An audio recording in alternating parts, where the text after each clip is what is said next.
sitting right here, and everybody you just named is sitting right here with me. My partners are sitting right here. Everywhere I go, my partners are with me. If I'm in Dubai, if I'm in Africa, if I'm in Morocco, right here, if I'm in everybody, Ghana, you there with me.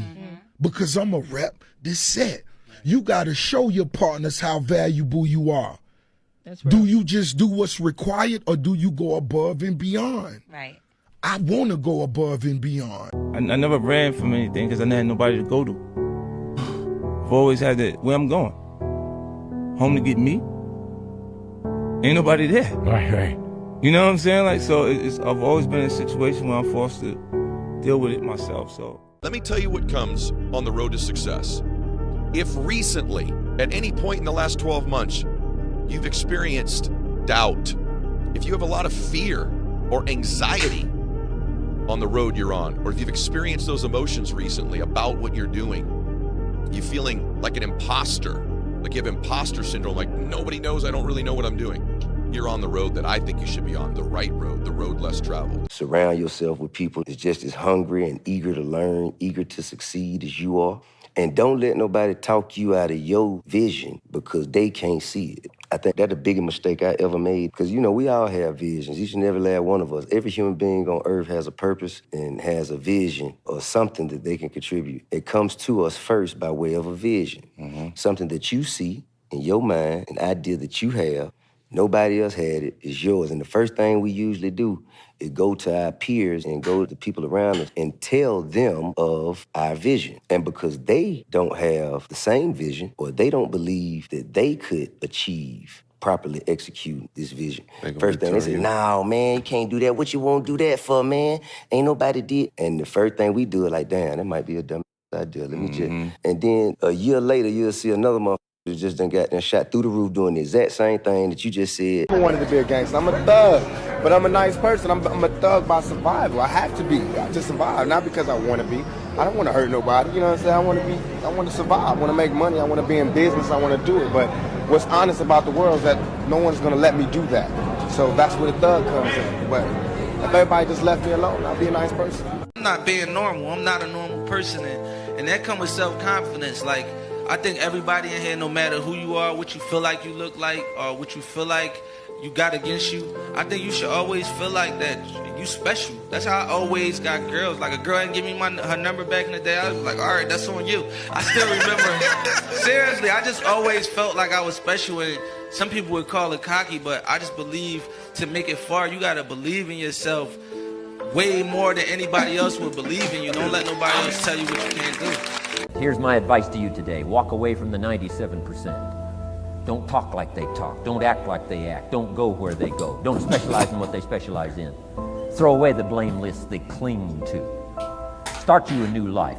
You better go out there and create your own world, or you're going to be a visitor in somebody else's world. You're just going to be visiting. You're just going to be traveling through. You're not going to be able to call no shots. You're not going to be able to make no rules. You're not going to be able to make no decisions in somebody else's world. When I say create your own world, go somewhere, man, and create what you want for your life. Create the world that you want. You create the world that you want when you don't just keep jumping in other people's worlds.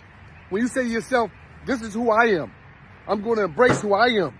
I'm going to do what I want to do that's based off of who I am. I'm not going to move based off of what society say, or what this group of people say, or what the cool people say, or what the lit people say, or what the thorough people say, or what the people that I look to that think is somebody and they don't even believe they're somebody. But I'm going to go in their world, and I'm going to travel through their world, and I'm going to tippy-toe through their world, and I'm going to do whatever they say in their world because I wasn't strong enough to create my own world. How do the people you want opportunities with see your value?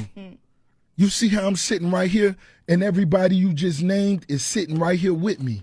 My partners are sitting right here. Everywhere I go, my partners are with me. If I'm in Dubai, man, if I'm in Africa, if I'm in Morocco, if I'm in Ghana, you there with me. Because I'm a rep. You gotta show your partners how valuable you are. Do you just do what's required, or do you go above and beyond? Right. I want to go above and beyond. I never ran from anything because I never had nobody to go to. We just gonna wing it. Always had that, where I'm going. Wing it. Let's home to get me. Move this off to the side. Ain't nobody there. Right.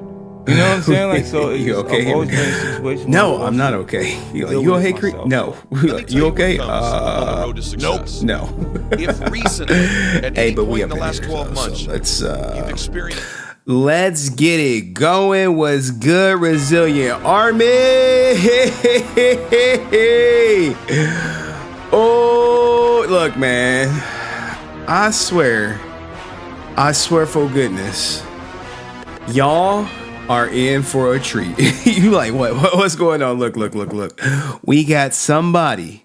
We got an old face. You like, who is this? Who is this old face? I mean, look, this guy is legendary in the Twitch community. He needs no introduction, if you will. People may know him as Reynad or Andrey. Young. Look, I don't know, man. What's up with the camera, dude? The camera is fine. The camera is fine. Salute to someone who just joined with Prime. Salute to you. Here we go. Let me put him up on the summer on the Henry cam. All right, here we go right here. Here we go. Give me 1 second. This is the guy right here. Camera, let me this is how you know I've been slipping. This is the guy, right? If you don't know who this is Andrey Yanyuk, okay? He was XQC before there was XQC, okay? And, you know, he's under some heat right now. Under some heat. People say he was rich. Well, being rich comes with complications. Some people saying he ran off with the goddamn money. They're like, hey. Hey, where's our money, man? They saying he pulled the Gotta get my bag and run. He got his bag and ran. Okay. And this is the main of I don't even know if this is gonna be the main event. Okay. I don't know if this is gonna be the main event or XQC's Vegas trip is gonna be the main event. So someone like, so what's up with Reynad? Well, somebody is asking for they $5 million. They like, where's my money, man? Like $5 million. I got money. And you like, well, Henry, how deep did you go? Look, man, you know, I didn't pull the goddamn SEC filing. You know, guys. Dig, bro. You like to dig. Look, you want to talk about the financials? I was like, yo, let me see what they got. What's going on? There is your guy right there, you know, the CEO, if you will, since 2018. Super chats, I'm going to get to y'all. And you're like, well, what else do you got? What else? Look. Let me show you guys. You're like, people like, where's the money? You remember, guys, what did I used to do as an investigator? Find the money. That was my goal. Find the money. And I'm like, okay. Let me go find the money. Shout out to the people donating. I appreciate y'all. Y'all gonna get y'all full recognition. I just gotta scroll all the way. What the hell is this? Who is AVY Entertainment? And what do they have going on the books? We are going to get to all that, okay? Because people are after. I see all my Power Rangers grew up in this bitch. Shout out to y'all from my day ones up in here. Let me get to if you want to donate to the channel, you can via super chat, $HenryResilient on the Cash App. You can buy a membership, but most importantly, if you're watching on YouTube, like the stream. Now, I've explained to some people that YouTube has changed, and now they have advertisements on YouTube. Okay, I don't control it. But you can watch on YouTube or you can watch on Twitch. We're streaming on both. Now that, you know, Twitch CEO's like, hey, yeah. You can stream on any platform you like, okay? We're like, oh, cool. But what does my man Dust say? He come in early. Salute to my man Dust. Everybody like the stream. Yes. Please like the stream. It helps with the algorithm. Helps get more people up in here. Salute to my man Dust. And what does Robin say? Oh, Robin, where you been, girl? Where have you been? I know she was in university, as they say, overseas. Last time I talked to her, she was getting bullied. I gave her some advice, you know, just trying to help out where I can. She said, glad to be back, like the stream. Hey, I missed you too, Robin. Missed you too. Hopefully school is going good. She's actually can be a lawyer if she really wants to. Yes, Cheyenne. Yes, ads are on YouTube streams now. There's no getting around it. But if you got YouTube Red, you can have an ad-free experience, or if you have Twitch Turbo, you get an ad-free experience over there. All right, so guys, let's break the ice. It's been a while. We gonna get to her. I don't know, guys. If you guys do not know, Tyrese has one of my most viewed shorts of all time. I think it's like at 4.5 million views. Okay, you like, Henry, I saw your channel blowing up. I'm like, it's because of Tyrese, y'all. Tyrese is he's a member of the Resilient Army, guys. Once you go through a divorce like myself and him, you become like that. Okay, you become like that. You get like this, and this is what he had to say about his ex-wife. You know what I'm saying? Let's hear it out.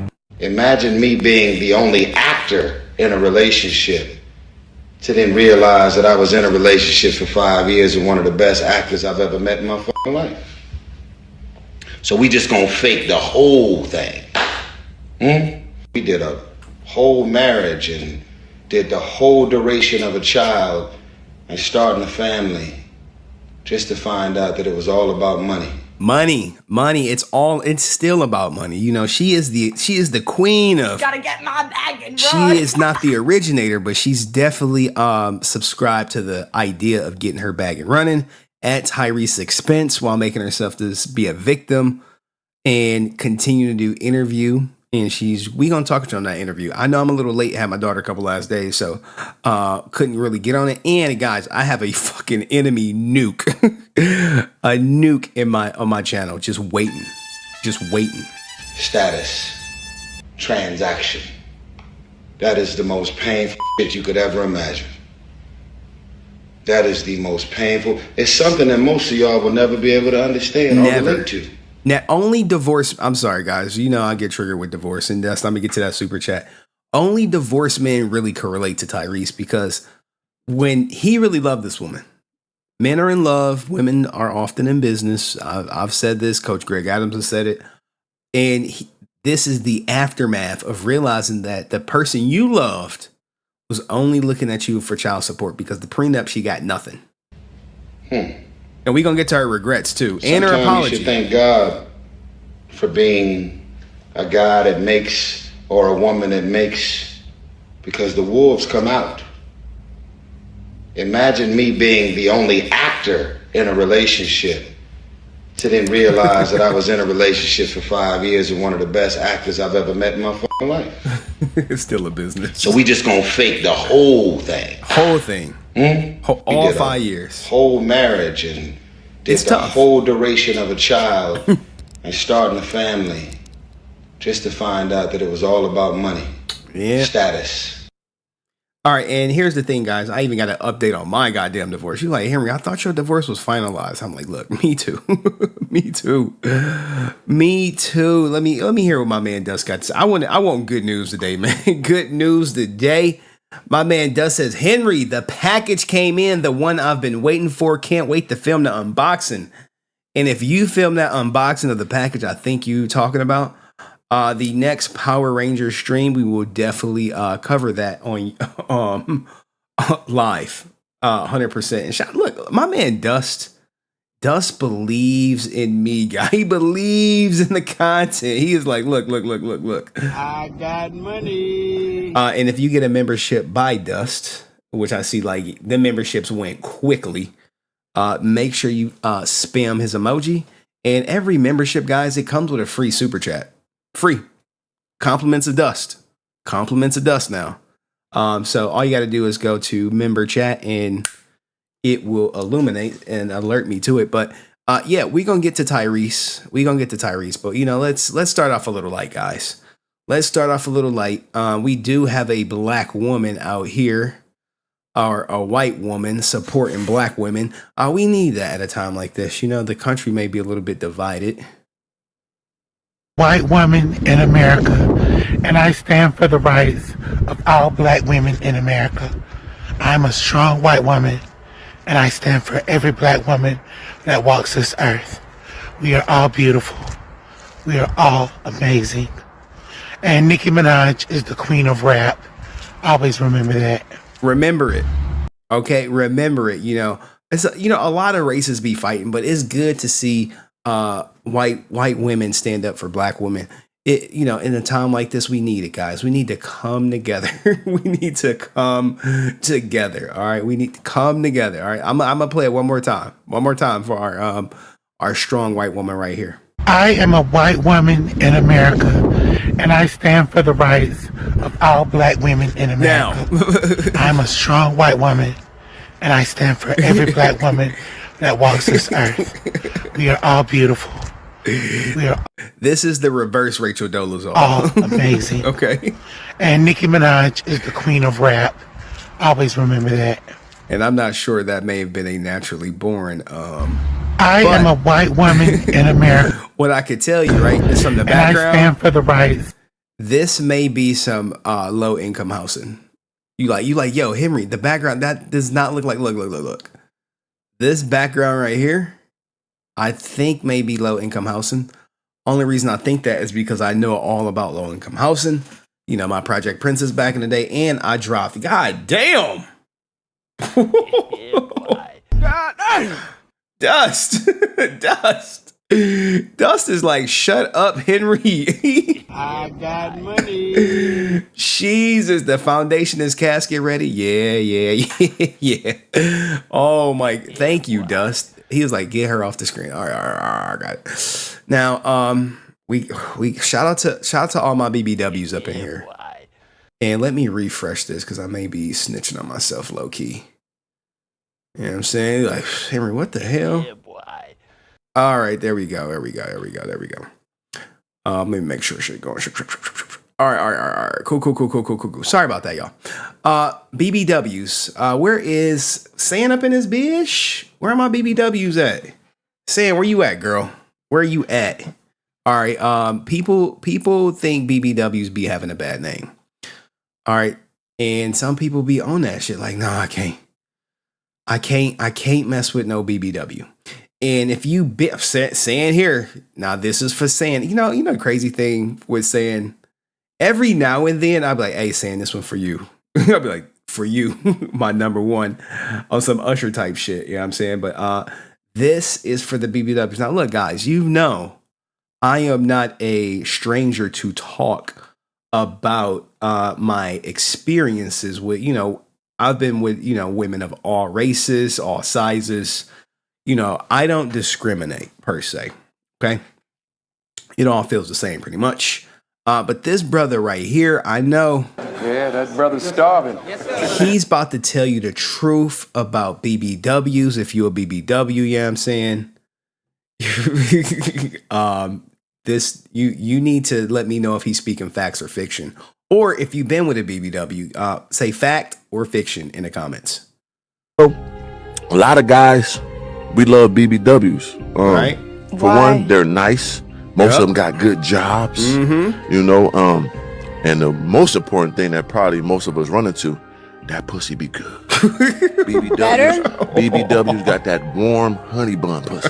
Like you had a honey bun, you put it in the microwave for like 10 seconds, you take that bitch out and eat that motherfucker. That pussy good for that BBW. So it's different than a regular? It's a different type of meat moisture on that motherfucker. You hear me?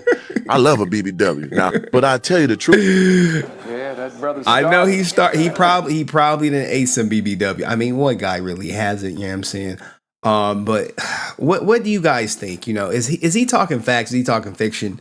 Now, we don't shame or on this channel, or anything like that. But I saw San, she like, no comment. San is like, no comment, Henry. No comment. Now, if it was Henry After Dark, people would be like, oh yeah, I got that honey bun. Where's Sticky Vicky at? Where's Sticky Vicky? Where her ass at where we need her? You know what I'm saying? She not in the chat tonight? She took the day off. All right, Sticky Vicky, this one's for you, girl. Though, a lot of guys, we love BBWs. For one, they're nice. Most of them got good jobs. And the most important thing that probably most of us run into, that pussy be good. BBWs got that warm honey bun pussy. Honey bun. Like you had a honey bun, you put it in the microwave for like 10 seconds, you take that bitch out and eat that motherfucker. That pussy good. So it's different than a regular. It's a different type of meat moisture on that motherfucker. You hear me? I love a BBW. Now, but hey, he love him. He love him. And shout out to my man Dust. He said, like the stream. Guys, hit that thumbs up button. I don't even look, guys. You know what? I used to see how many people were in here and shit. I'd be like, let me see who's watching, who's not. Now I just be like, let's just get through the content. Let's get through the content. Now, look, guys. I don't want to make this a late show. I was actually gonna cancel the show. When I told you I had like a divorce update, you like Henry, your shit's finalized. Yeah, it is finalized. However, she probably watching right now. Actually, she probably watching. The payout method in which my ex-wife agreed to, I have to speak very accurately. Her lawyer did not realize that payout method was she was only able to get the money under the guise that I retired, which I am still working, as you can see. So, next thing you know, my lawyer hit me up like, hey, we got an issue. And I'm like, what the hell is the issue? He was like, your wife called me and she was like, I'm in a bind, Nate. and that slow money, ain't hitting, and her lawyer made a mistake. And because her lawyer made a mistake, they're thinking about reopening the divorce and get back to the negotiation so she can get some cash in hand. Now, you like, Henry, how much do I owe her to get this going? They're like, she looking for about 50,000. Wow. I'm like, God damn. God damn, 50,000. It was like 50,000. I'm like, shit. What we gonna do? I'm like, what the fuck? So the reason why I'm not prepped is because I was literally on the phone with my lawyer and other people for most of the day talking about like, yo, what the hell's going on?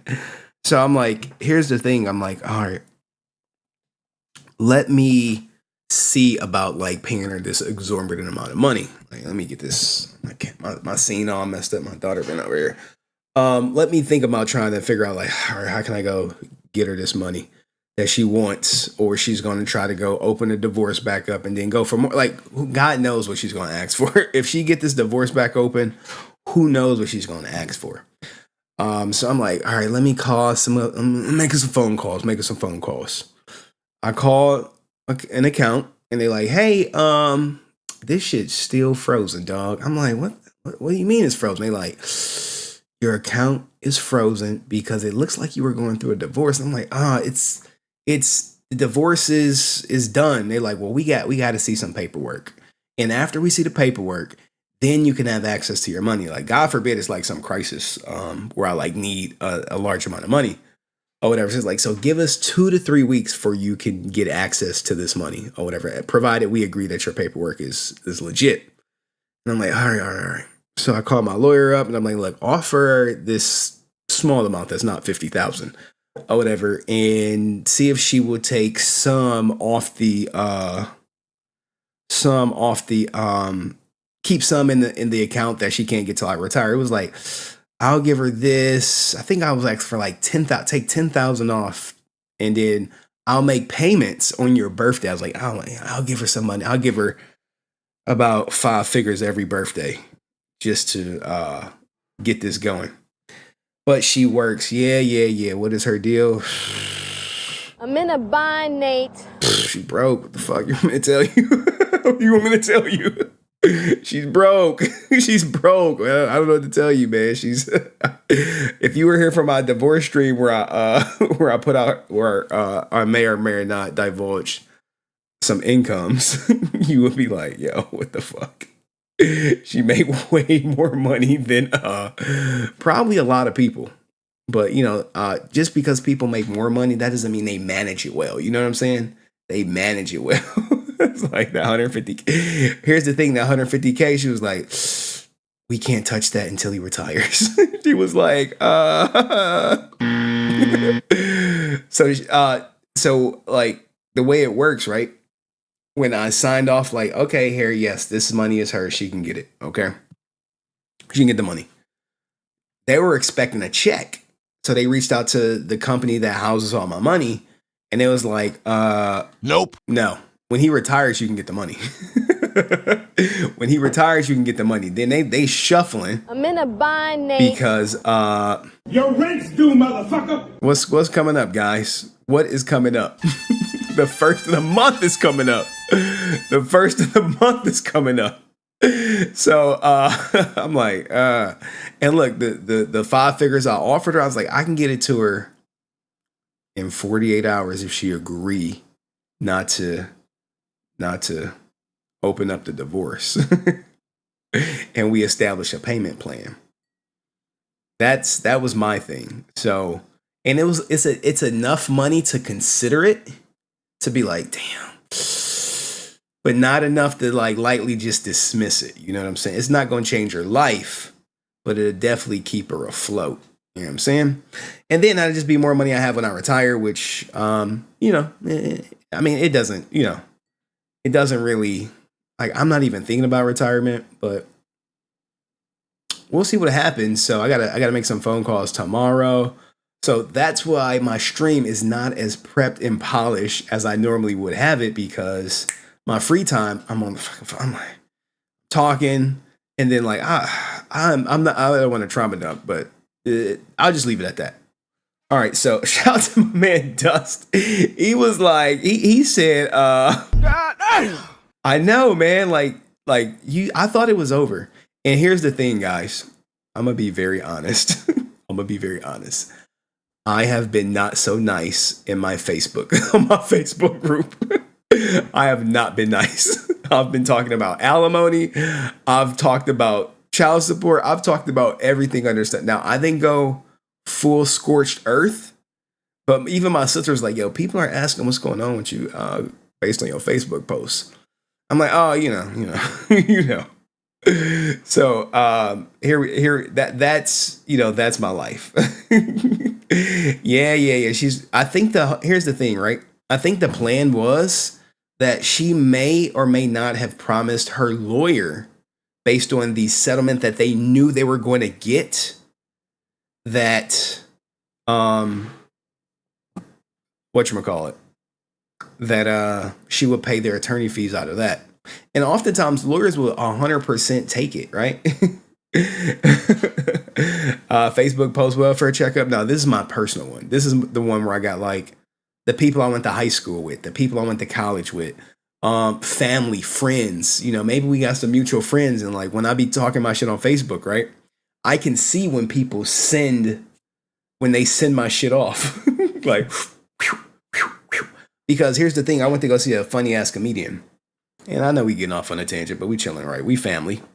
Went to go see a funny comedian, Gary Owen. You like, who is Gary Owen? All right, let me look him up for you. Gary Owen, right? I went to go see this comedian. You may know him. He went through a very, very, very, when I say very, I'm talking very public, very nasty divorce. All right. And his ex-wife right here was kicking his back in. And I'm at the show, and this is not me flexing or anything. I am front row. Like, I could reach out, touch Gary. All right. And he was like, yeah, man, I gotta pay alimony. I'm like, yeah, man, I know how it is. I got hit with alimony too. He's like, how much alimony you get hit for? I was like, she got me for 2 years. He was like, 2 years?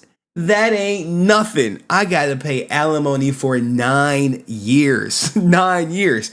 And as a result of me having to pay alimony, I have to do meet and greets and sell shirts after the show. Some stuff that, I don't mind doing, but I thought I was, past that. But that's where he's at in his life right now. You see how it works? He like, man, I gotta, and she wanted $44,000 a month in alimony. Okay, $44,000 a month in alimony. No one knows how much he's paying in alimony, because one of the stipulations of their divorce is she had to shut the fuck up. She had to shut up because she was talking about how he cheated, how he was a no good father, how he was this and how he was that. And she took the money. And as a result, he was like, as a result of her taking that money, she talks very highly of me, if you haven't noticed when she's doing these interviews, guys? Anyone notice that? Anyone notice how nice she talks about me in the media? Yeah, because she can't say anything. If she say anything, she loses the alimony. So I don't know if that's a win or a dub, but you might be seeing me streaming a little bit more often. You might be seeing content being uploaded a little bit more often because I'm like, God damn. Now, if you don't know, I was like, I had planned my life around my divorce being finalized. Like, I didn't got like some new windows because I'm like, and she saw the upgrades on the house that I made as soon as the divorce was final. So as a result, this is what's going on. This is what's going on. But anyway, guys. I mean, I see people posting the tips. Don't look, guys. The money, like, here's the thing with the money for the channel. I have to spend it because if I don't spend it, it counts as income. So I'm trying to break even. That's why you like, Henry, goddamn, that's a, I told someone what camera I got. They was like, that's a nice camera. I was like, yeah, I gotta stay low, baby. Stay low. But shout out to everybody. Shout out to Sam coming up in here. You know what I'm saying? I got money. Oh, she wanted that bag to come with accessories, and she found that those extras are separate. She thought she'd get under your skin. Look, man, I'll be lying if I say it does not impact me. Like, even today, just this thing has thrown off my stream. It's not the most polished. That normally, like when I'm in my bag, I don't think anyone is messing with me live streaming when I'm like fully prepped. When I'm not prepped, I'm like, oh, I'm shuffling, I'm going back and forth. I'm going this, I'm going that. Yeah, I'm saying I'm doing a lot of different things. So anywho, let's get into the first story. Let's talk Tyrese. Since we talking marriage, And I know this may, this may not resonate with most of you guys, right? Maybe you're not thinking about marriage. Maybe you see my story and you're like, ain't no way in hell I'm getting married. Now, me personally, I tell people not to get married. But if you're hell bent on getting married, please get a prenup. Hey, do not get married. But if you're like, no, fuck that, Henry, I'm getting married. I love her. She different. She not going to be like your wife. And I got 2 friends who said that shit to me. And I'm like, okay, she can though. She can be like my wife. She can. And, they just like, I'm a little out of it. Anyway, let's get into Samantha Lee. Let's get into it, man. Let's get into it. We're definitely going to get to this guy. He is the main event. And like the thing about this guy, where is it at? I know nothing about him. Okay? I'll be honest. It's important to note. All I know the website's absolutely is he is famous for back in the day for streaming. If you on Twitch, you know about this guy. I posted that this lawsuit in Henry Court. They was like, yo, where he been at? He's been trying to get a game started. And as a result of getting this game started, he's been taking a lot of people money. A lot of people money.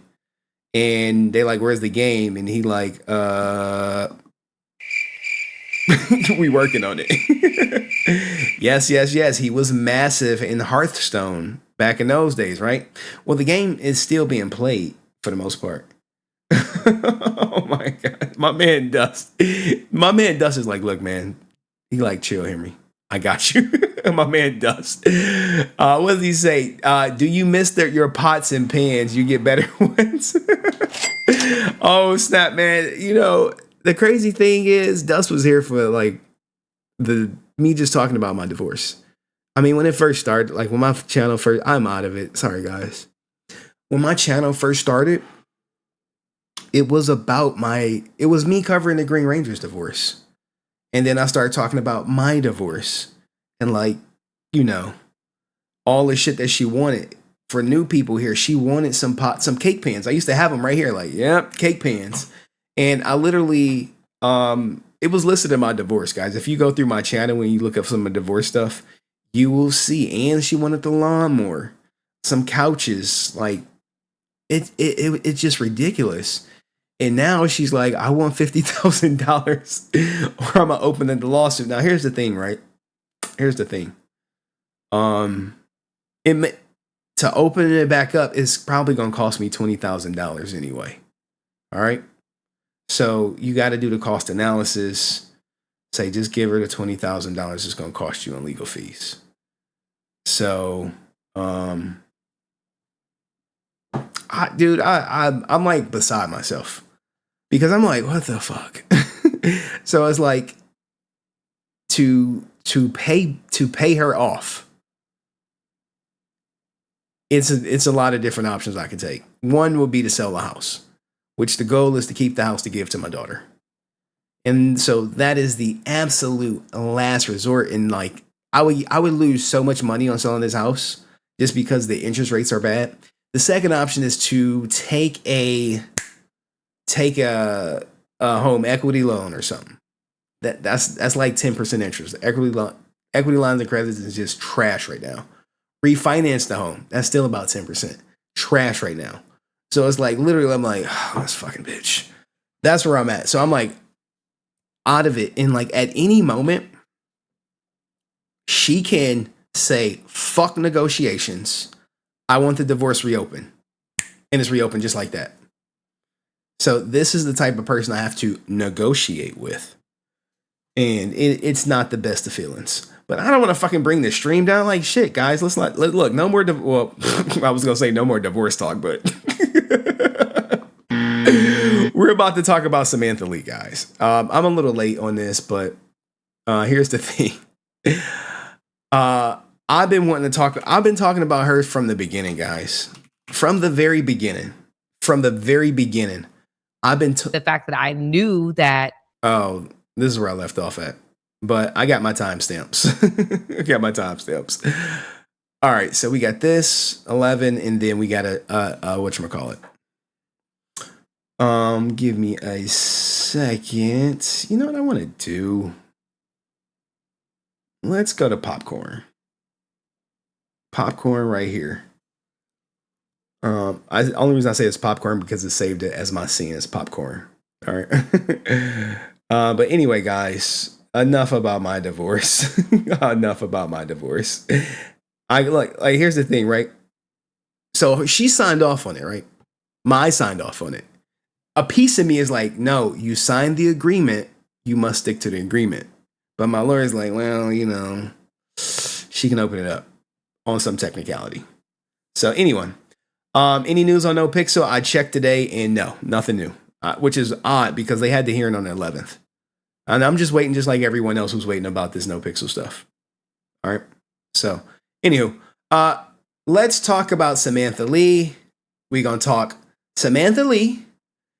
3 things you need to take away from this. 1, she called her lawyer. She's blaming the divorce on her lawyer. Then she blames it on people in her ear. Then she says she's open to reconciliation. All in one interview. And then Tyrese, he quickly responds. And I have his response. And then we're going to get to her apology or lack thereof, if you will. So let's give Samantha Lee the attention that she really wants. She went on Harley Initiated. Now, this interview is probably not the best interviews, but they got her to talk a little bit, right? Which has been very challenging. But for me, they didn't get her to talk about the things I wanted to hear about, which was the child support, which was the lawsuits, which was the divorce, the behind the scenes stuff that Tyrese keeps lamenting every time he goes live to combat her. They didn't bring any of that up. Maybe behind the scenes, they made an agreement that it wouldn't get brought up. Who knows?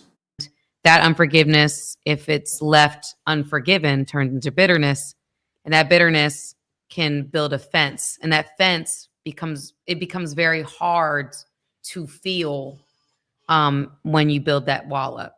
All right, she's talking about resentment in marriage, but we need to go right here. People that support you, you want to make sure that you are involving in that decision making. And you have to really decide and make a very calculated decision based upon your belief systems, based upon who you're speaking to, your wise counsel, like giving them the information and then making the best decision. I think that we do take divorce very casually. Which we do. And she's talking about people you need to talk to when your relationship is going left, okay? Probably people who don't like your spouse is probably not the best idea, okay?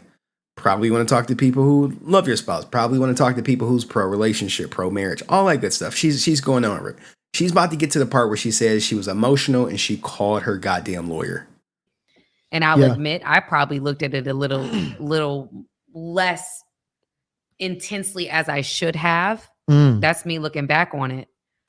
Because I would never tell, I work with women. I would never tell a woman to walk through that in the same frame of mind I was in when I did it. What mindset when were you you say in? that, but what frame of mind was that? Good question. What do you mean by that? Good question. I was very, very hurt.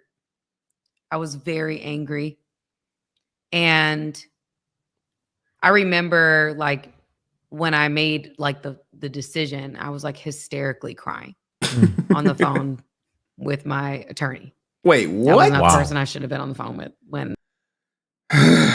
She's hysterically crying on the phone with her attorney. Hey, yo, what the fuck? This is not who you call when you want to go through your divorce. All right. When you're considering divorce, going through an attorney, calling your attorney is the wrong thing to do. But here's the thing about it, right? Only people who went through a divorce would actually know this thing that I'm about to say. In order to be on the phone with your attorney, you've already had to got the divorce process rolling. Okay? Hey, you've already picked an attorney. This is not some random person you call and I think I want to get a divorce. They know you, they know the situation. They're waiting on you to pull the plug. Very angry. And I remember like when I made like the decision, I was like hysterically crying on the phone with my attorney. That was not the person I should have been on the phone with when that's a whole nother conversation. But anyway, I was hysterically crying and I was not in any position to make that decision. I was extremely emotionally intoxicated. Now, I always tell people, never make a decision while you're emotional. It's going to come back. Emotions change. Okay, you're not going to feel the same way a couple hours from now. Maybe you can learn from me. I don't make emotional decisions, okay? I need to think. All that. I can make snap decisions, but they're never based on emotion, okay? I'm like, hey, she wanted that money. I'm like, hey, give her this. But she chose to initiate one of the hardest processes known to man while hysterically crying. Why was she crying? I presume she was arguing with Tyrese. It wasn't like she woke up, tears, I need a divorce. She probably asked for something and he realized what she was on. He hit her with the rock. Shut up, bitch! And then she couldn't take it. Now, in all seriousness, I don't think Tyrese said that. He doesn't seem like the rock type. But ultimately what happened, she made an emotional decision talking to a lawyer who has a vested interest in her going forward with a divorce. 100%. And sure, lawyers will say, we would never tell you to get divorced. Well, if he was beating you, you would tell him to get divorced. If you were homeless, you would tell him your client to get divorced. All of those other circumstances, you would tell him to get divorced. Now, you can say, well, Tyrese said he never cheated, he never hit her, all this other stuff, yada, yada. Why did you get divorced? She wanted to get divorced. And she's about to talk about basically other people pushed her ass into divorce. Oftentimes, right? Look, the best advice I can give for you guys, for my married couples, that like the Cheyennes in the chat, is if you are married, stay the hell away from single people. You know why? Because they will destroy your marriage so you can be single like them. Misery loves company. All right. So let's hear about who was in her ear. And yes, she is a clown. She is a fraud. And I've been trying to expose her since they filed for divorce, but my channel was so small. I think the video only got like 10K views where I showed that she was asking for $20,000 for a 1-year-old. With that being said, I didn't know that at the time. Yeah. And I made a decision like, well, I'm so angry. I'm so hurt. And, you know, this is, you know, and I'm just like, you know, forget it, you know, like, never mind. Like, I need to be done with this. This is horrible. You know, you just ruminating on all the negative things and not focused on any of the positive things. I posted a reel, and I mean this. I really mean this. There was a guy who was talking about that when before he decided to marry his wife, he had said or had told Did I miss it? His wife that he needed to choose the people that would speak to her in her most emotional moment. It's a very famous clip by PBD, Patrick Bet David, where he talks about the people you talk to about your marriage need to be on when your marriage is going tough. The people you talk to about your marriage are the people who support your partner, and you do vice versa. But I believe she's still gonna say it coming up. And it was people that would be for the relationship. Right. And I know a lot of people had different kind of like comments about the person and everything like that. But the message of what he was saying for me, I think she's so fake. The people I had in my ear at the time, Here we go, were not for that. Let me ask you this, because the people in her ear at the time were not for her marriage. Okay? This is what I'm talking about. Now, if you've been following Tyrese's case like I've been following it, you know the only person in her goddamn ear was her mother. All right? And oftentimes when these mothers are lonely, child is married, they husband may be gone, dead, or they could be divorced, they want their daughter back. How can I get my daughter back if she's with Tyrese? I need to sabotage this whole Tyrese situation. You see how it goes? If I sabotage the Tyrese situation, I get my daughter back. And now, here's the daughter talking about she regrets this shit. If it's misguided and misdirected, it can go in a bad direction. And so I think that with that being said, I didn't know that at the time. Yeah. And I made a decision like, well, I'm so angry. I'm so hurt. And, you know, this is, you know, and I'm just like, you know, forget it. You know, like, the never devouring mind. Like, mother. I need to be 100%. done with this. This is horrible. You know, you just ruminating on all the negative things and not focused on any of the positive things. I posted a reel, and I mean this. I really mean this. There was a guy who was talking about that when before he decided to marry his wife, he had said or had told his wife that he needed to choose the people that would speak to her in her most emotional moments. Right.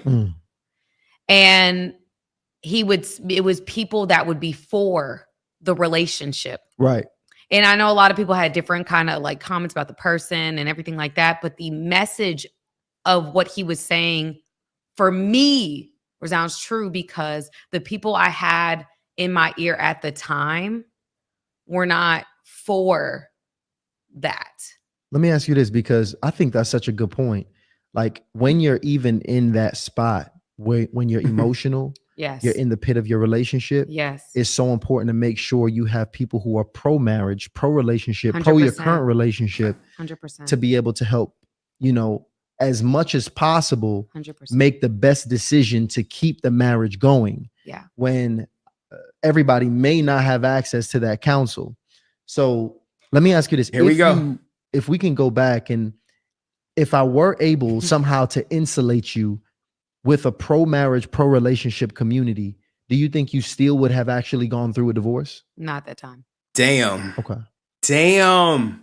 If her mother wasn't around her, she wouldn't have filed for divorce.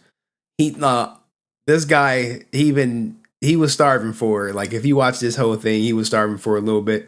But he asked her a solid question that basically just calls out her, hey, if your mom wasn't around, would you have filed for divorce? And she was like, nope. Here we go. 100%. Make the best decision to keep the marriage going. Yeah. When everybody may not have access to that counsel.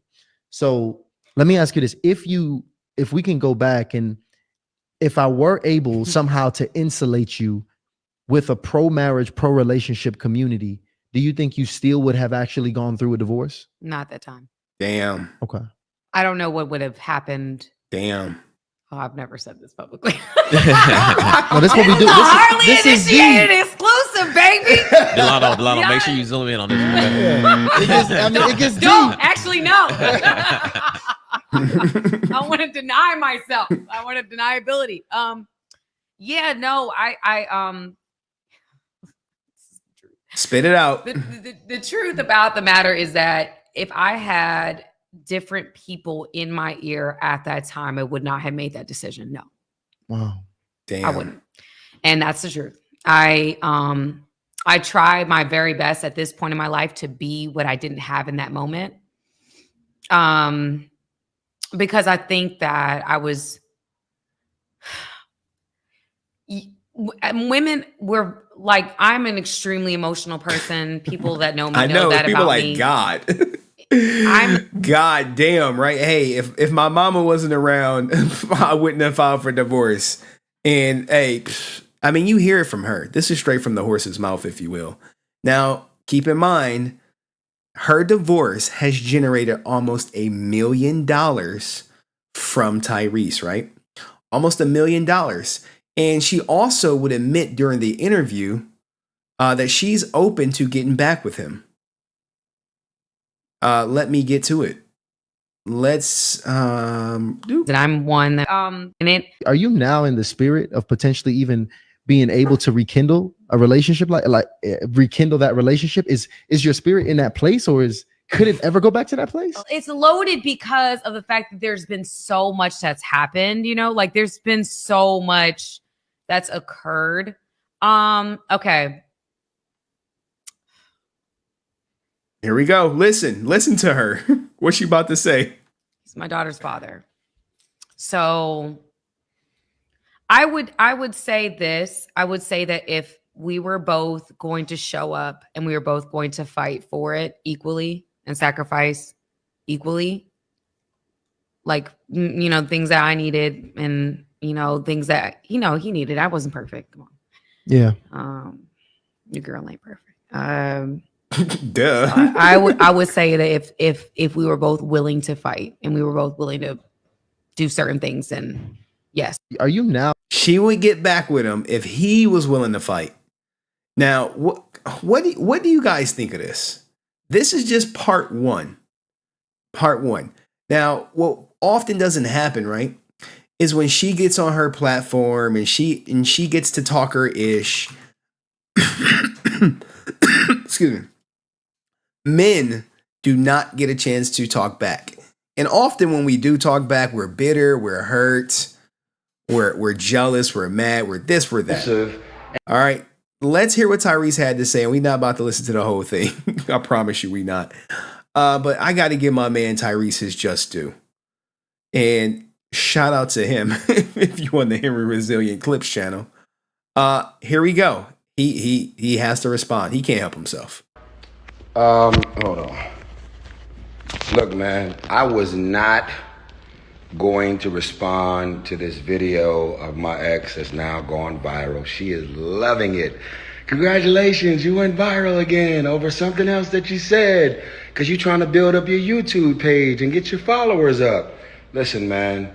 That is a truthful statement. That's a truthful statement. She is 100%. She's live right now with her quote unquote apology. I checked in on it. She wasn't saying nothing. She was reading accountability from the dictionary.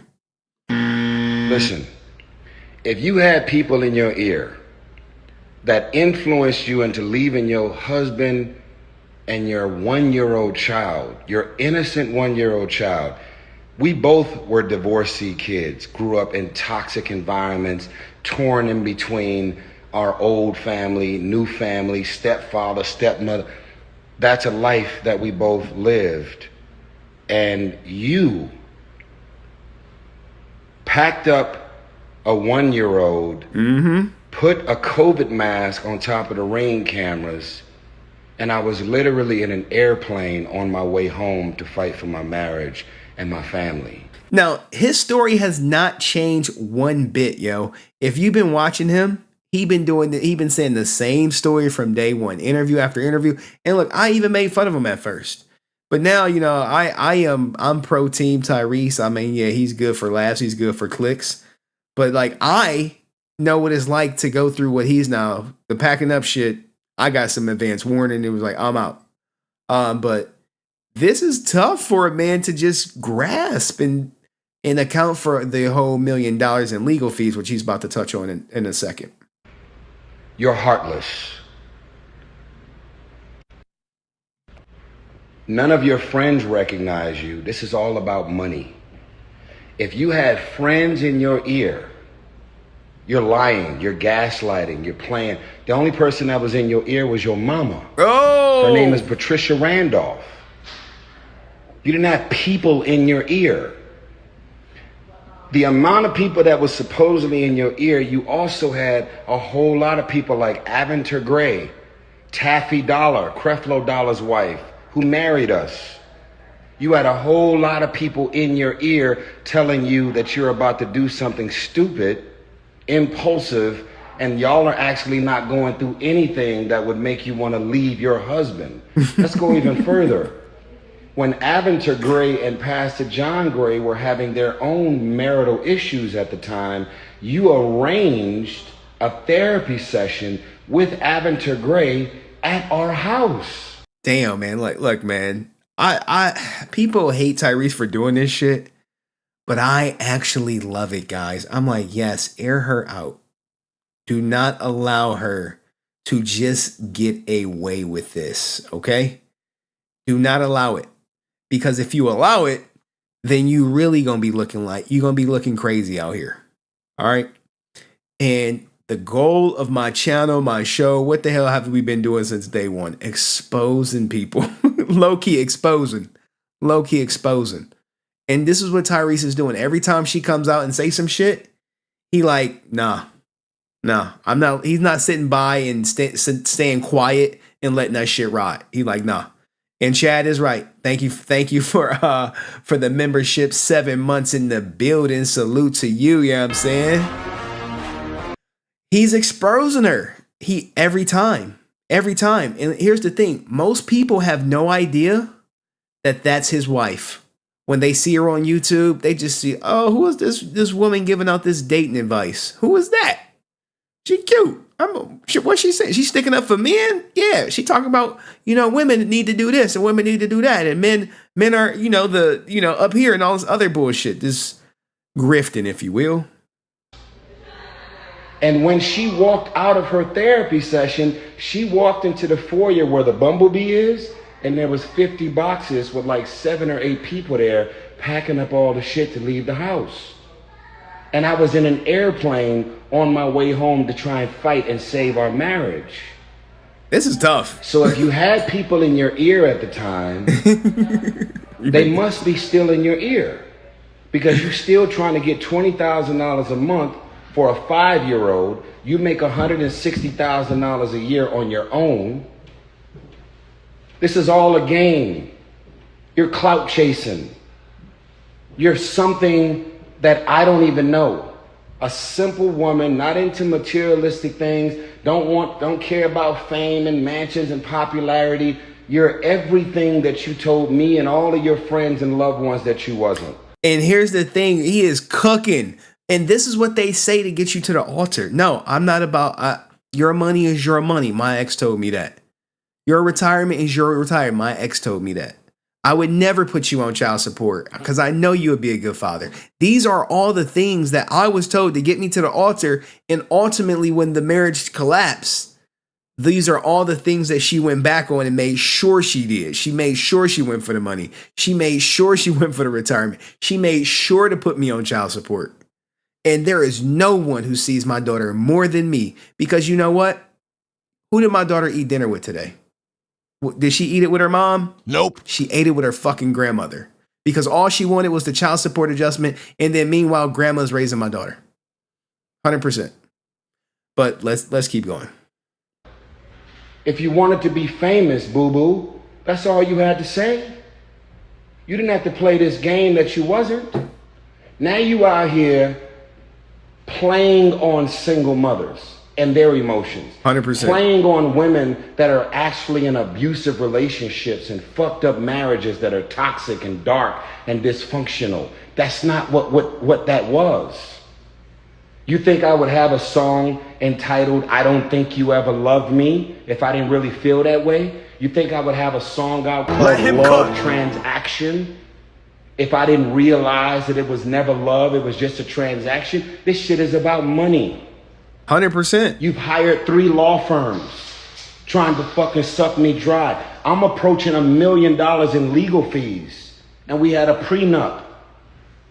You already tried to ask me to come back. You already tried to reconcile. Damn. Now look, he is airing her ass out. Now, for her to try and ask him to come back, it's just to get more money, guys. See, here's the thing. She can get the $10,000 a month in child support, $120,000 a year. But what she won't have the fame. And the more he speaks, the more she loses. Now, sure, you're going to have some men going over there to support her ass no matter what. I saw the super chats was just blowing in. I'm like, God damn, she's robbing this guy. And men are sending her money. I'm like, you fucking idiots. But all they see, they starving. Yeah, that brother's starving. They starving. I want to support my queen. You know, shit like that. I be like, and what is Tyrese doing? He's putting it all out. He's putting it all. Hey, I got $1 million in lawyer fees. You're still trying to break the prenup. You're still asking for $20,000 a month in child support. In that interview that she went on, they didn't touch on that. I'm like, how are you gonna have him on her on the show, and you talking all this marriage divorce shit, and you're not even talking about the biggest point of contention between you and Tyrese? You're not talking about, hey, why was the divorce contested? Oh, because you wanted $20,000 in child support, and the child support calculator only said $2,300. That's why it was contested, and you were up there fighting for it, and then now you want to get back, and now you're sorry after you put this man through all this shit. Now it gets deeper because there's a clip where Tyrese was like, "Look, he was thinking about fucking tombstoning himself, and if he tombstoned himself, then what? Men who go through divorce are 9 times likely more to tombstone themselves. I showed it through the whole Green Ranger saga. I told you I was in a relationship with Zelly. And I was not willing to go and break this off or cut this woman off because you decided to wake up on a Wednesday and come back and play in the sandbox. Everything about the way you left me was heartless. It was evil. You never considered me, your marriage, and let alone your innocent 1-year-old child. She had to celebrate her 2nd birthday apart. And if you really are really suddenly caring about the effects that you've had on me and your family, why don't you sit these fucking lawyers off of me? Call your lawyers right now and tell them that everything that you're still trying to get right now, you don't want it no more. $20,000 a month for a child? Our prenup says no alimony. Our prenup said everything that the prenup said. You're trying to crack the prenup. And it's been 3 years of it. I should have never hired a fucking attorney. I had a prenup. Everything that I was supposed to give you in the prenup, I gave it to you. You want more. They always want more. It's never enough. It's never enough. Never enough. I wish the interview would have touched on that. Now, she says she's sorry. We about to watch a clip where she's going to talk about accountability. And I can't wait for Tyrese to update us because we know the more she talk, the more he going to talk. And say, hey, I got a court date this time. She's not calling the lawyers off. She still wants the $20,000 in child support. They had a famous hearing, a child support hearing, where he was ordered to pay her attorney fees, which resulted in $636,000. And he had back child support of like 200 some odd thousand. The attorneys are making more than the goddamn kids. All right. And because they have the prenup, she's trying to get the alimony through the child support. And hey, I could never support someone who wants to live off another person. I could never. This you put a Depp's face right here. You put XQC face right here. You put a prenup right there. You put a baby in between them. This is the same thing. 100%. And it's been 3 years. I've moved on. I'm with Zelly. You moved on.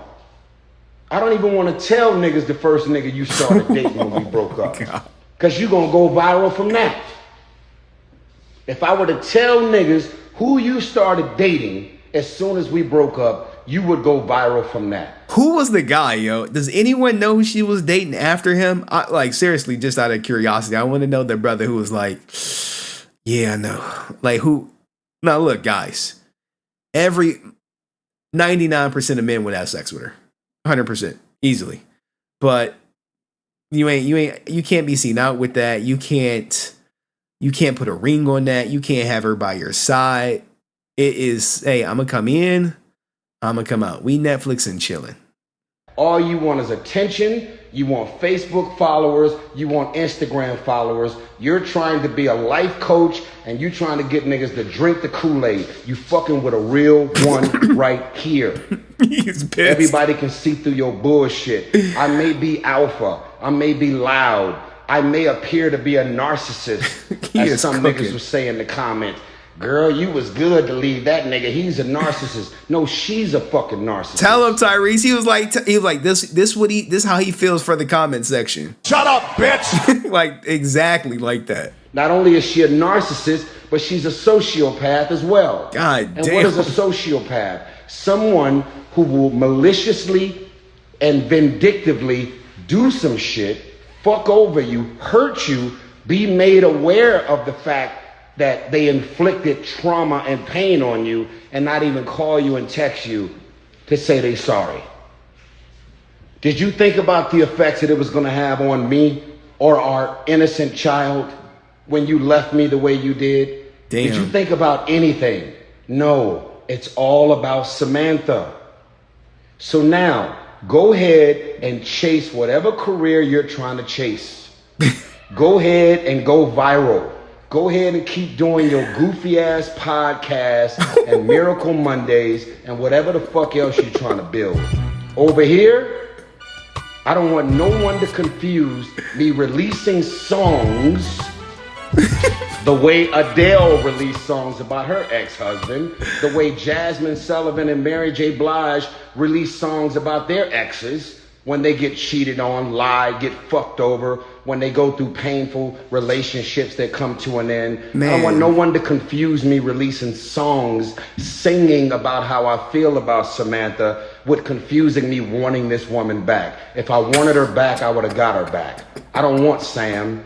She may be saying that she was thinking about, no. If you had people in your ear when you left me, those same people are in your ear 3 years later because the fucking lawyers are still on my back every day.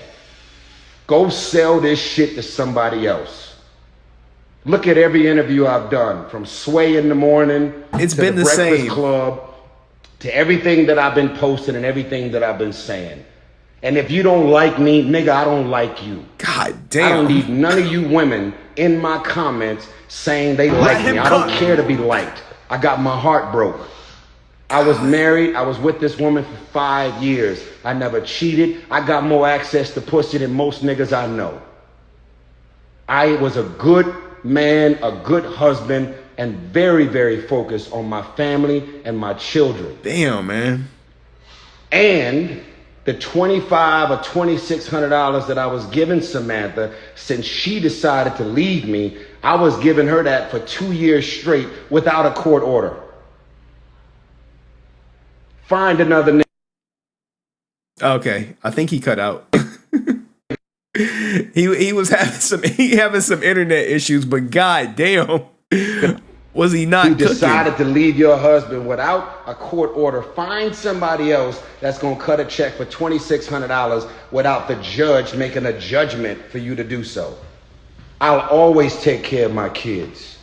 Facts. She's trying to turn a prenup into alimony, which she ain't getting. Look, man, he was cooking so much the goddamn internet started cutting out on this. Like the internet was like, all right, Tyrese, she's trying to get something that she's not getting because the prenup is protecting her. And she's, yes. Okay. So at the end of the day, man, listen, I am not here to have any of y'all to keep drinking the Kool-Aid. Y'all are going to have to fucking wake up and understand that when relationships and marriages ends, contrary to what the world believes, it ain't always a cheating man who's verbally and physically abusing you, fucking over you, doing something. It's very simple. If it ain't about Samantha, it ain't about nothing. Oh, man. I guess being in a relationship with a big personality and an entertainer, which she signed up for, made her cave. Slowly but surely caved. Her mama was the one who was like, oh, we did it. Like, we hit the lottery type shit. Gas the... Yeah. This is how I am. And then her mom got threatened and was insecure about the marriage and the relationship that we have. In the Bible, it says, leave and cleave. You know about that scripture? Leave your goddamn mom behind. Look, man, he was cooking so good. I didn't even want to goddamn interrupt him. But he encapsulated everything, right? So for that interview to take place and them not to touch on anything like this that Tyrese has been talking from day one, I'm like, come on, y'all.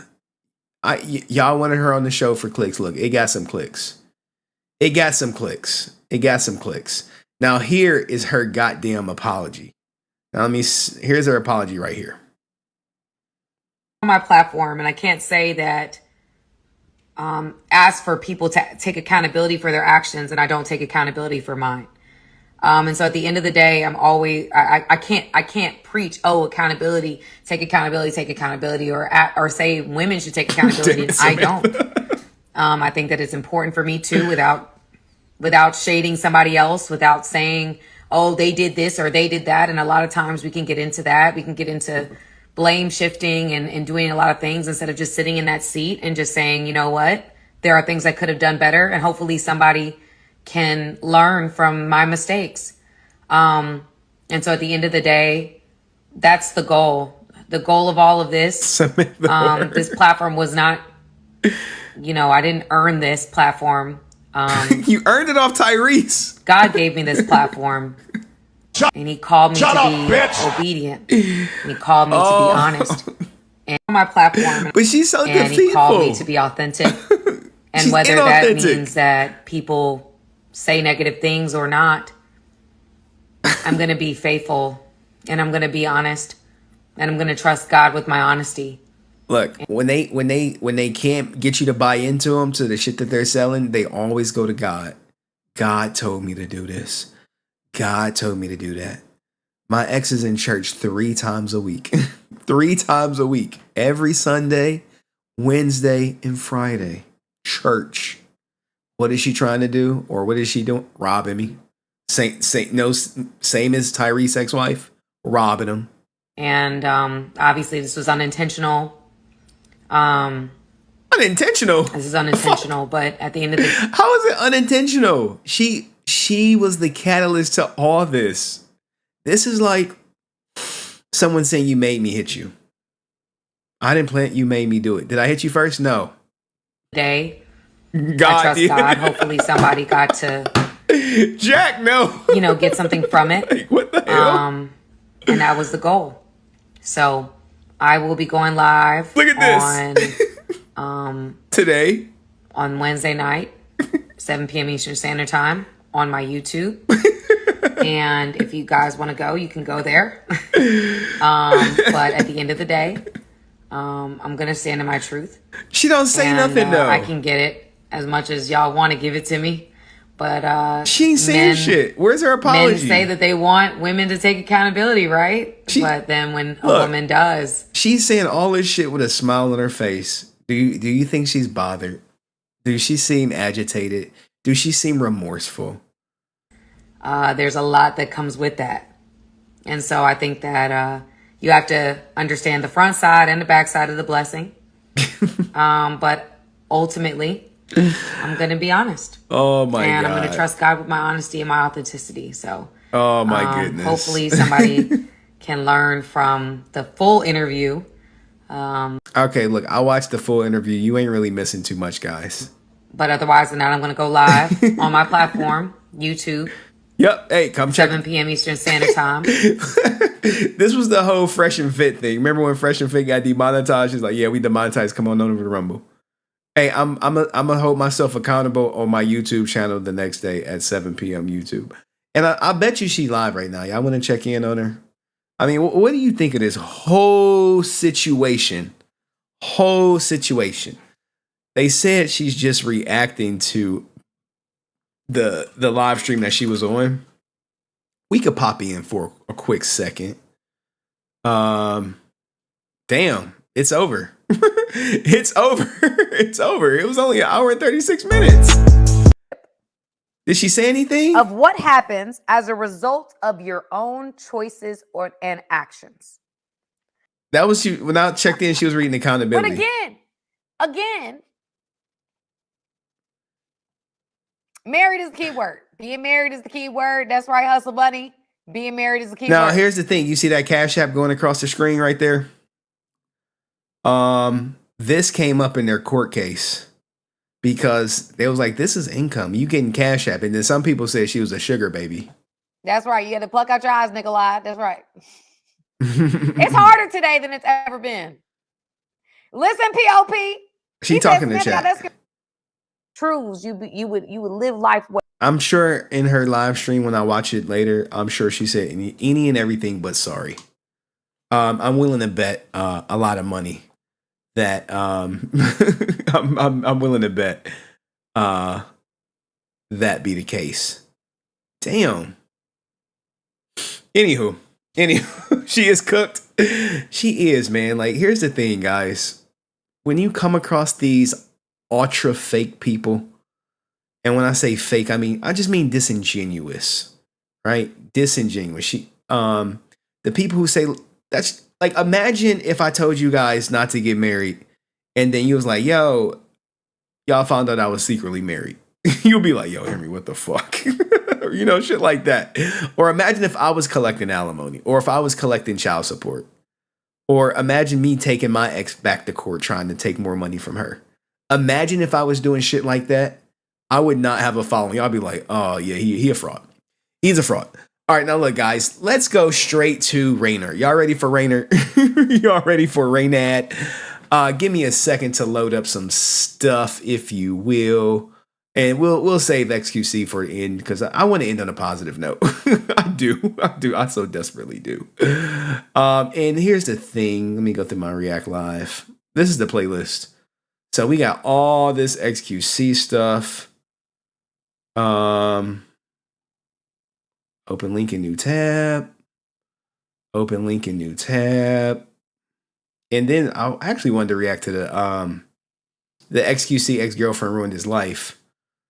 But I did not get to it. Give me a second. I'm just moving stuff over so we can go smoothly through this shit. All right. That's the financials. That's the cover sheet. It's absolutely massive. I think it's number 4. This is him talking about the game. This is him talking about investing. He did like a TED Talk, guys. Different genre from the type of car. And let's go to my Instagram so we can put them up on the screen. I mean, it's so much stuff I wanted to be talking about, but I just don't be having the time for it. Sometimes shit just get murky. I get caught up being a father. Like, y'all want to talk about being a father, how hard it is? Let's look at this, right? This is some fraudulent shit. I might get copyrighted for it too. You gonna get copyrighted? Like, yeah, I might get copyrighted for it. So, guys, if you don't know, Michael Irvin, he just won a lawsuit. Remember, he got falsely accused of touching somebody at a game or something or other. And you know what? Let's do something, man. We about to try something live. I've never done this before because I'm doing OBS. All right. You like, Henry, what the hell are you doing?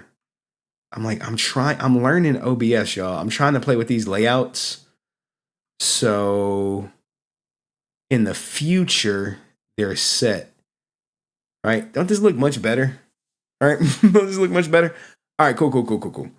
All right, so this is Michael Irvin. This is his son, and he's about to have some choice words to say about it. And sometimes some of the people that have helped you get to these places, it's hard to say, man, I appreciate all the work and all the things that you've done when we've had nothing and you've helped. But I got to continue to move and go forward and try to do things the right way. And sometimes that means you don't got to cut people off, but you got to distance yourself a little bit. You can't be with people all the time and running around. He's comparing his son to Ja Morant. Now he's about to flame his son. I got a son. He raps. His rap name is Tut Tarantino. If you ever listen to some of his raps, I'm like, oh my God, where does this come from, son? You grew up in a gated community your whole life, but he's rapping my life because we romanticize and fantasize about that old thug life, ghetto life, and all of that stuff. When we used to work to get away from it, now we've gotten to a place somehow we're running back towards it in the music and sometimes in everything. In the days I was coming up, all of those guys that you see, the Ja Morants, them hanging around, those guys were still around us, Key. But it was, they were like, get out of here. Stop doing this. You got a chance to make it out of here. Right. I'm telling you, if you was in any hood, right? Like, could I have went down a completely different path? Absolutely. Could I have been like some drug? I probably would have been like some El Chapo drug dealer in my state. But someone saw that I was getting good grades and I was like, nah. This ain't for you. You go do school and just focus on that. And they did the drugs and they found out that what that path leads to. And I did school.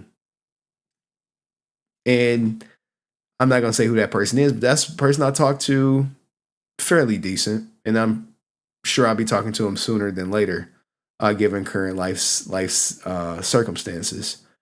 But I could have been me. But people saw me go somewhere else. But you have this guy, his son, he got more money than his son could ever spend in a lifetime. But his son want to be NBA Youngboy. He want to be Ja Morant. The right way. So those guys would try to tell you to stop being in these neighborhoods. Stop hanging out. Go do what you have to do.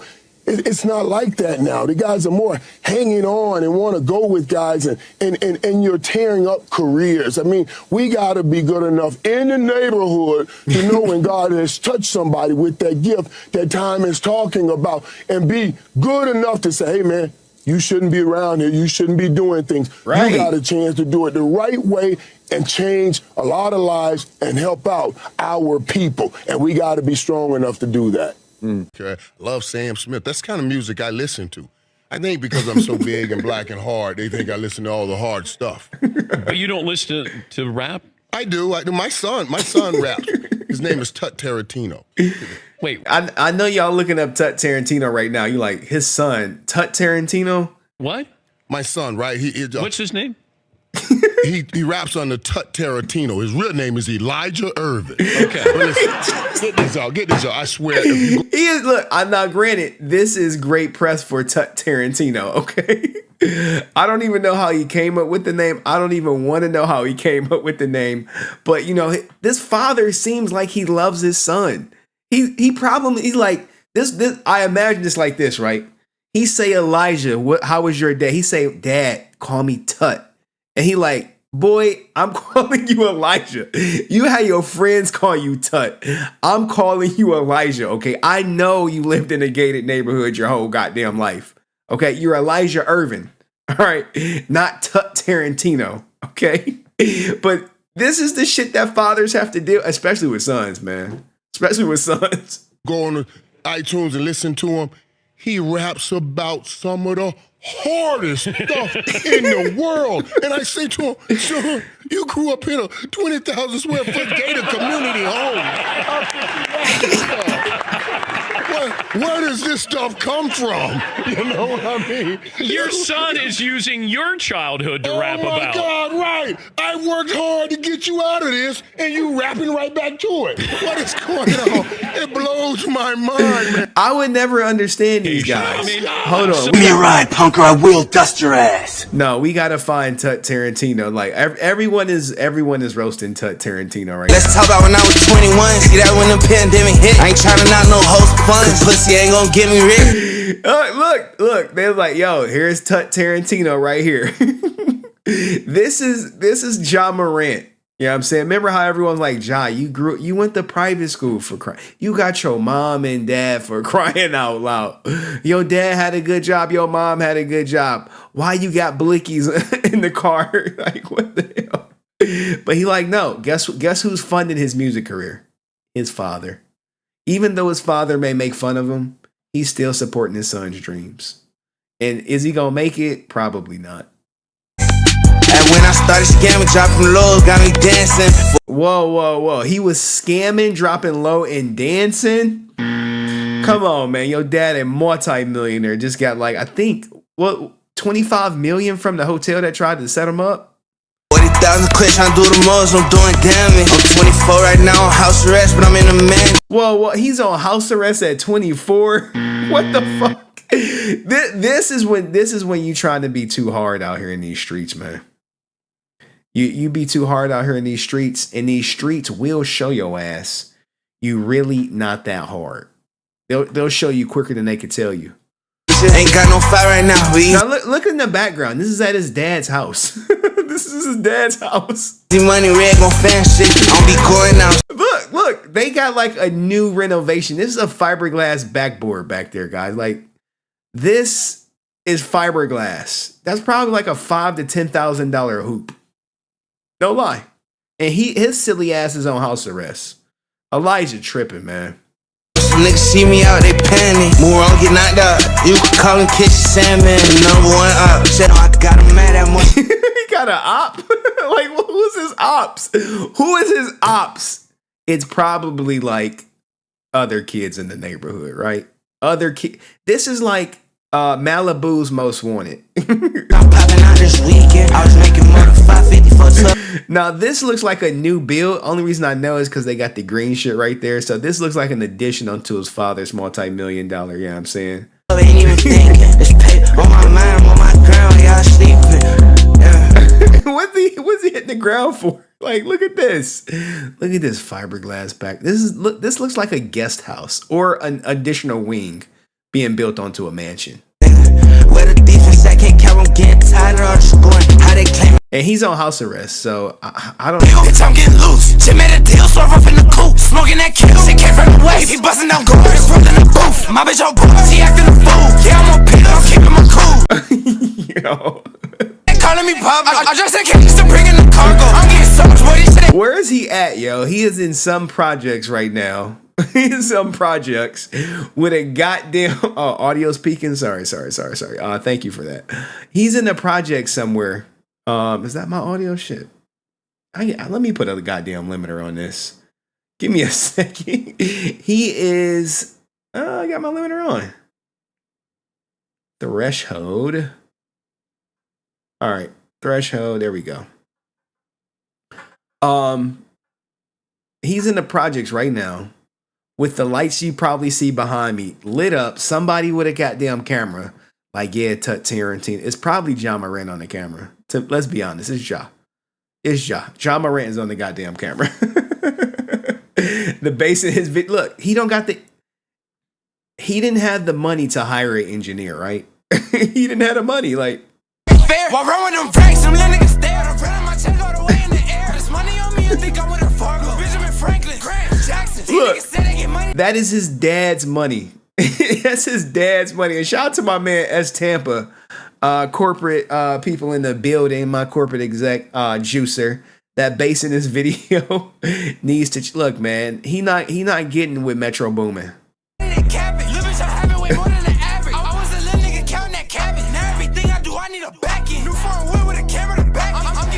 Straight when I back in. Flipping these bets finna buy me a pack. I'm probably gonna get copyrighted on this stuff though, right? They're gonna be like, "Yo, you was watching that Tut Tarantino, wasn't you? How do you even come up with a name like Tut Tarantino? I don't know. All right, I don't know. Let's get into Reynad. let's get into Mr. TED Talk himself. Yeah, I'm saying, let's go right here, guys. If you do not know who he is, this is the Hearthstone King. He's the king back in the day of Hearthstone. Put a 1 in the chat if you ever played it. If you ever was like, yeah, Henry, I know exactly what you're talking about. That Hearthstone, yeah, that shit go hard. I used to play it all the time. All the time. Okay.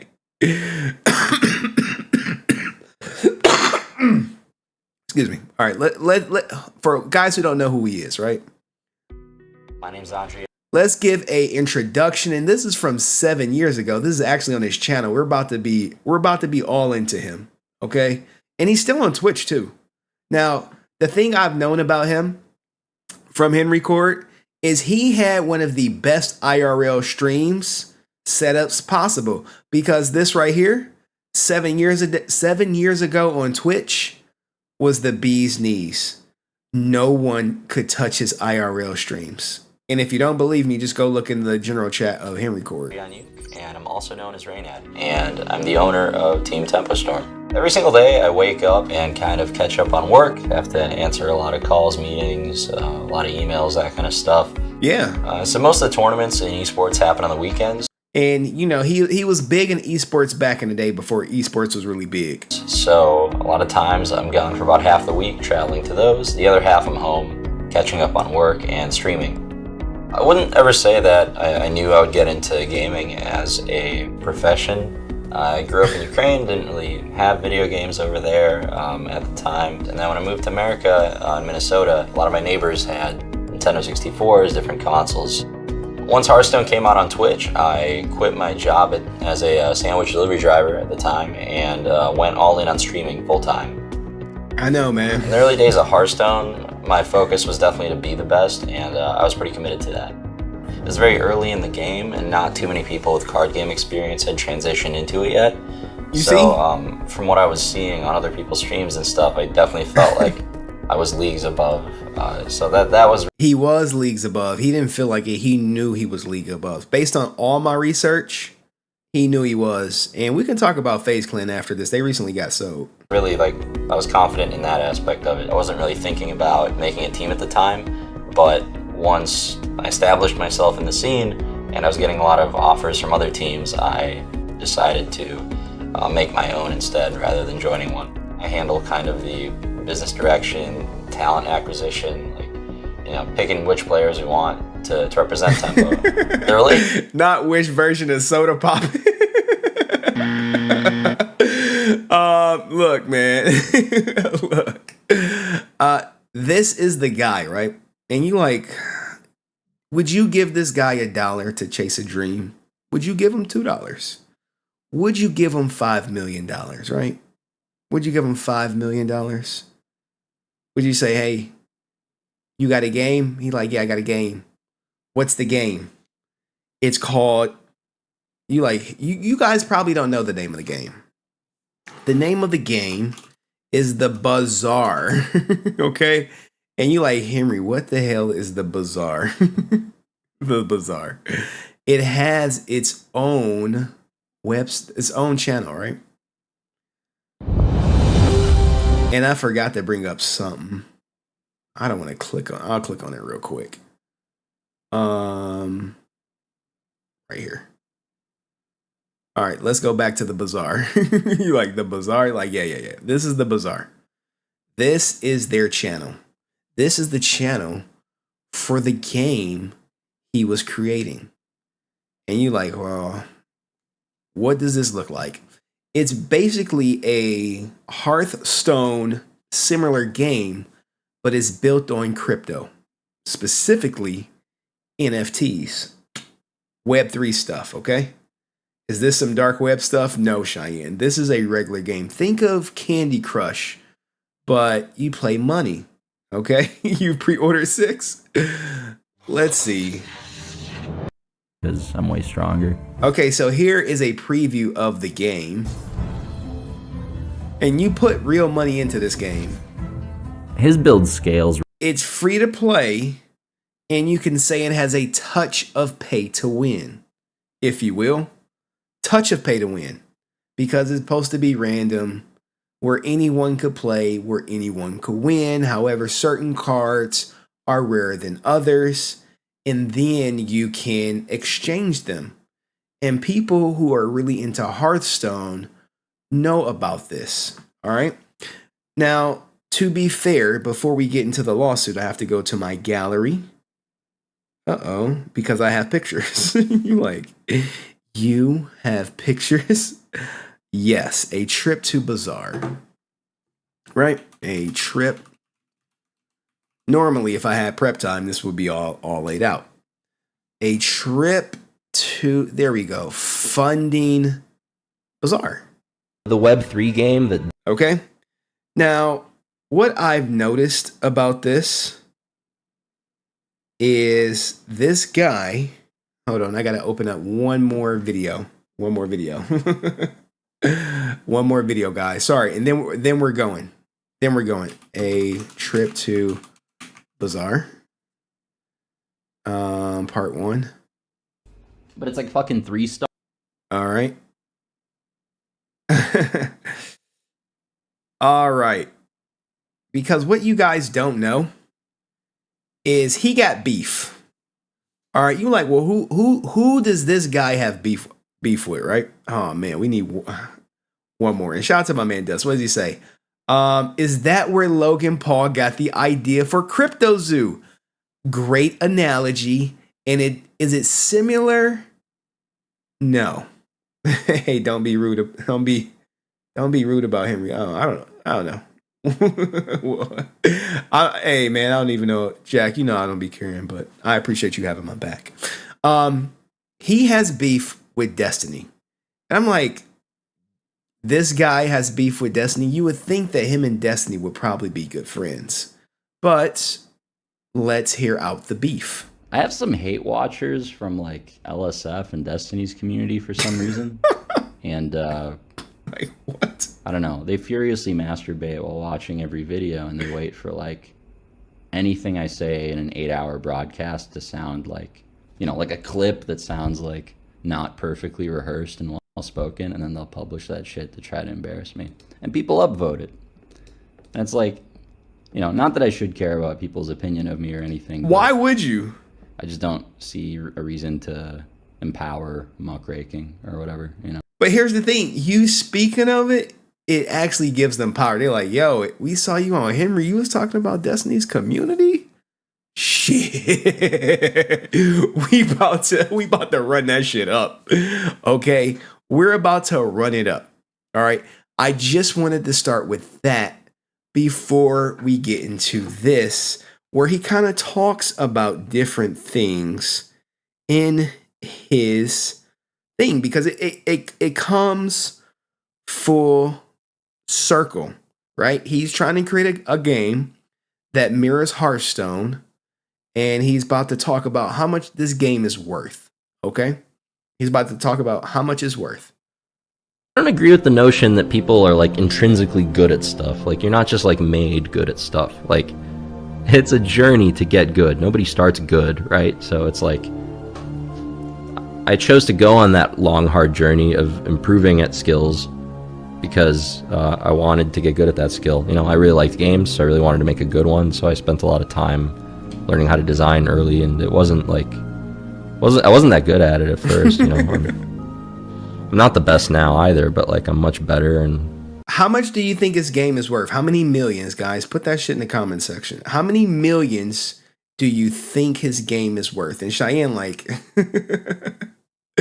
what is this guy's deal? He's creating an online battle game, if you will. And I don't want to, someone said -5 mil.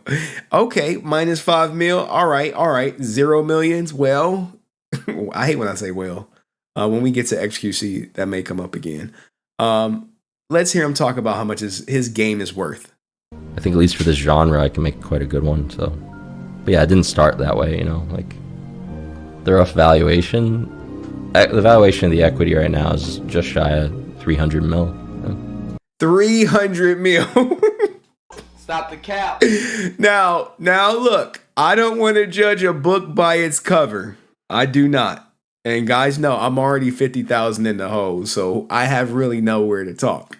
But does this look like the setup of a CEO who has a company worth $300 million? Equity, sure. Now, here's the thing. Why is he even Why is he even streaming, huh? Hey. Someone said no chance. And here's the thing. I am not trying to rip on him. I'm sure he's smarter than me to create a company worth $300 million. Stop the cap. But this is what he had to say. And people are like, how does this guy who has a beef with Destiny's Reddit, a company worth $300 million, who was once the XQC before there was XQC, stop streaming? And when he would stream, he would have 10 to 20K live on Twitch way back in the day. 10 to 20K live now, you practically a millionaire. Okay? You practically Pokimane, Hassan, Mizkif. You top tier. You Nick Merckx at that level. But he's about to tell you how hard it is. People are like, what's going on? What's going on? Look. People think I'm lying. People are like, we didn't hear him say 300 million. And I know my current, my executive juicer as Tampa, he know about business. And we gonna look at some business, right? Because I got the numbers. He said 300 million. I have his SEC filing. Okay. You like 300 million? Yeah, I got his SEC filing. But shout out to my man as Tampa. Let's run it back, guys.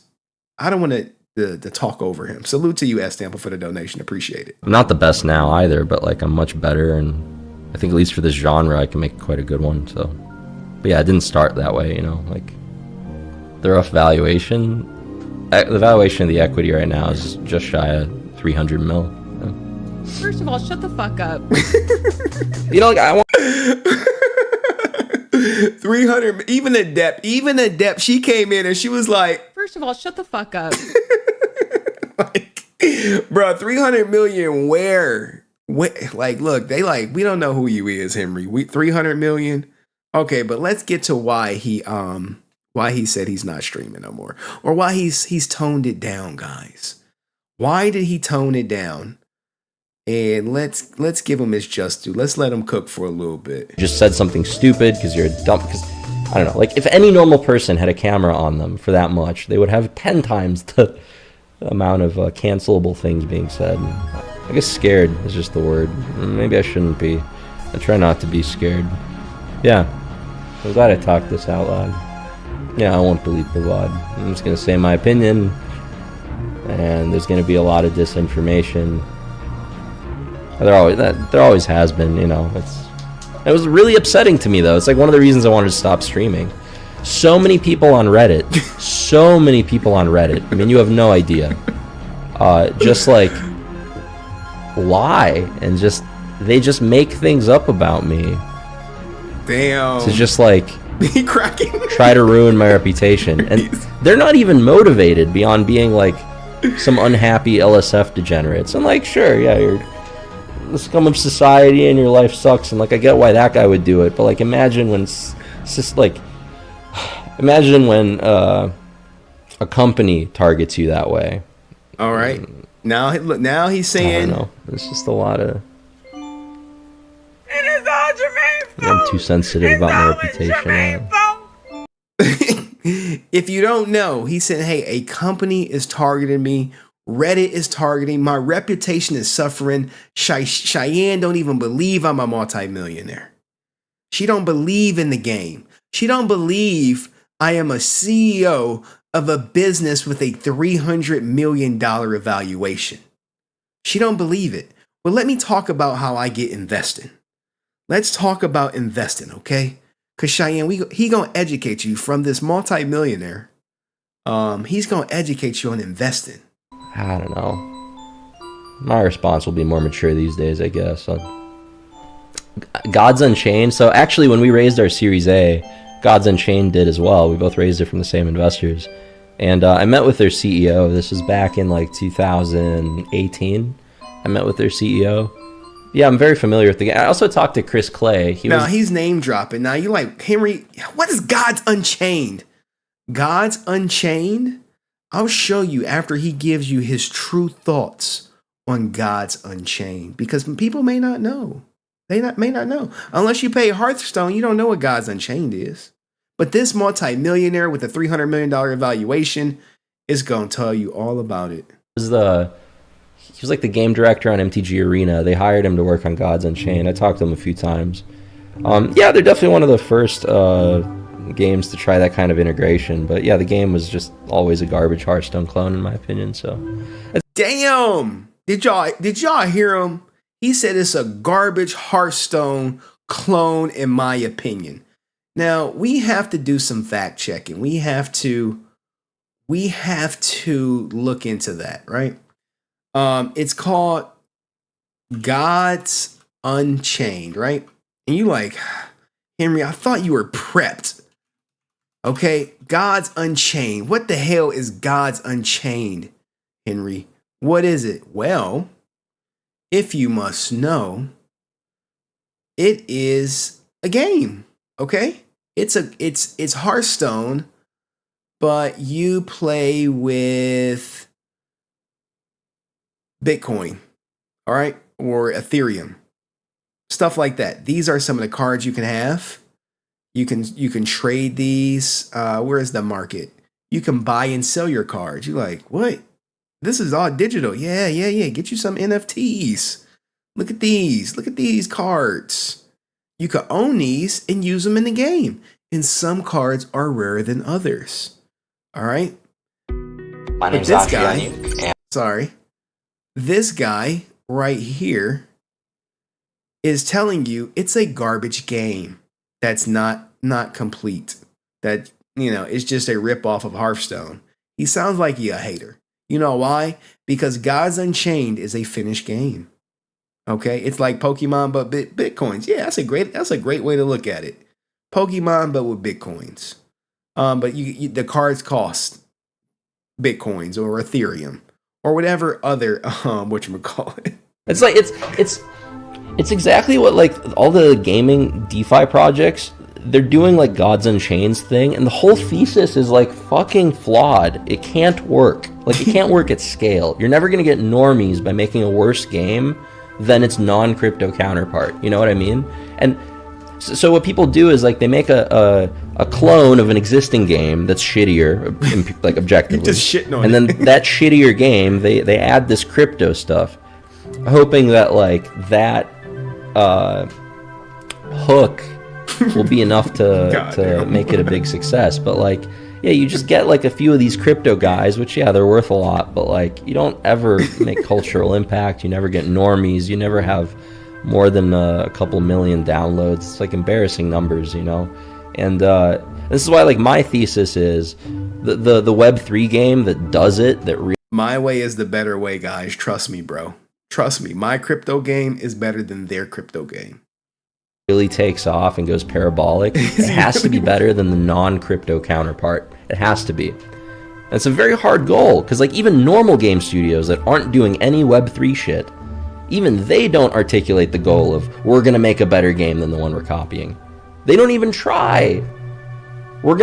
Instead everyone says we're gonna make this but this way. That's always the fucking plan. And his plan is different, guys. His plan is way different. All right, his plan is different. We're gonna make League, but with this twist. We're gonna make this, but with this twist. And I don't know. For whatever reason, that narrative gets funded more often than not. So, okay, so he's like, hey man, funding is kicking his ass. And people like, well, Henry, you said he worth 300 million. All right, so is he worth 300 million? The short and simple answer is nope. No. Not based on my evaluation of his SEC filing. 300. Oh man, 300 million where? 300 million where? Okay, so guys, if you guys don't know, I am in corporate America. I am a VP. I do have my MBA. This is their SEC filing, okay? And this is their balance sheet as of December 31st, 2021 for his company. We haven't even got to the lawsuit yet. But what I want you to see is, just to get a snapshot of what's going on, all right? Now, I look at this, this is assets, Assets is stuff you can sell today and you can get a certain amount of money from it. Your checking account, that's cash, that's an asset. You got a building, that's an asset. Things that kind of generate money or are money typically are assets. All right, so let's look at some of the assets that he has. And these are due from, which I suspect are investors. So these are incoming bills, okay? No payroll advances, no prepaid expenses, no prepaid rents. All right, so he's looking on his balance sheet. If you take in all the accounts, he has about $891,000 spread over several accounts. The thing that kills me, that makes me look for pause, is I see zero right here, 59 cents, 2,500. It looks like most of his money is in one account. And let me see if I can use the magnifier. I cannot use the magnifier right here. That does not make me happy. Okay. Assets. Yes. I'm sorry. Let me make it smaller. I'm trying to give you guys a clear picture. So these looks like investors right here. I put that there. I'm like, oh, investors. So now we're looking at, total other current assets. We're looking at close to 4 million. If you take this number and you max it, you add it with the bank account right here, you get the 48. This is like MBA business accountant 101. We really don't need to dive too heavily in it, right? But we're going to keep going. So it looks like total assets, looks like more intangible assets, totaling $7.28 million. Okay? All right. There we go. So total assets, 7.28. You're like, all right, okay, Henry, what's going on? Now we get to the good stuff. Liabilities and equity. All right. This is things that don't generate money. Okay, so we see up here, we go up. You're like, Henry, we did not come to goddamn math class. We didn't come to math class. I'm like, look. Now we start scrolling down. You start looking down. We look, okay, we see some money going out. Whoa. Total credit cards due to, so we got a damn near a $4 million charge. You're like, what the fuck is that? A $4 million charge? Yeah, profit sharing. Profit sharing is money you paying out to people who was invested in the company. So someone is collecting $50,000 and someone is collecting $75,000. This is money going out. All right. And you look at this and you say, hold up. Total other current liabilities, we got about 4 million. Okay. 4 million in liabilities. Scroll up, 7 million in assets. So we still up 3 million, right? We like, hey, Henry, chill the fuck out. We up, Henry. And then you scroll down and you like, whoa, Henry. What? You just said we were up. I'm like, yeah, I know, but we have long-term liabilities like notes, shit you owe people who invested, people who may want their money back or a return or, stuff like that. And now you're like, whoa. 9 million in liabilities, 7 million in assets. I'm not an accountant. I'm not a CPA, but something says we're in the red. we in the red, Mr. $300 million valuation. All right. And then equity is people who own stock in the company. All right. So 300 dreams, maybe. Okay. So there is your total negative 2 million or whatever. But we don't care about this stuff, right? We see we down 2 million. It is what it is. Oh, now look, here's some income for you guys. So if you want to know how much he makes from esports, he's making almost close to $500,000 in esports. Okay? Rainbow Six Siege, which is a game, some sponsorship, because he signs people to his gaming company. G Fuel, damn near 91,000. This is money in. You're like, okay, we got some money coming in. We got about 1.3 coming in. We got 1.3 coming in, Henry. Like, shit, we doing all right. Well, shit, we got money coming in and then money going out. This is called cash flow. This is cash flow. This is like business 101. All right, let's keep going down though. Let's keep going down. Facilities, god damn, this is just for the buildings that they have, for all their equipment, for servers, 227,000. Okay. Gifts. Gifts, this is money going out. This is money going to eSpace Explorers. Game design contractors, total independent contractors, outside services, like 2.5 million. You're like, shit. Where is 300 million? Where are you? Is anyone seeing 300 million? Now, when I'm going through this, I look for anomalies. I see salaries and wages. I see $1 million in salary and wages. Now I keep going. I'm like, well, let's go. What's going on? We already know we down to about 2 million. We already know that. Henry already did the quick math. Where is all this goddamn money going? All right, you looking at these bank accounts, these old. Okay, maybe like, okay, well, look, current assets 12, 30 million. Total fixed assets 25. We got $41 million in assets. Okay, but these are just shares, guys, for the most part. Let's keep going down. Keep going down.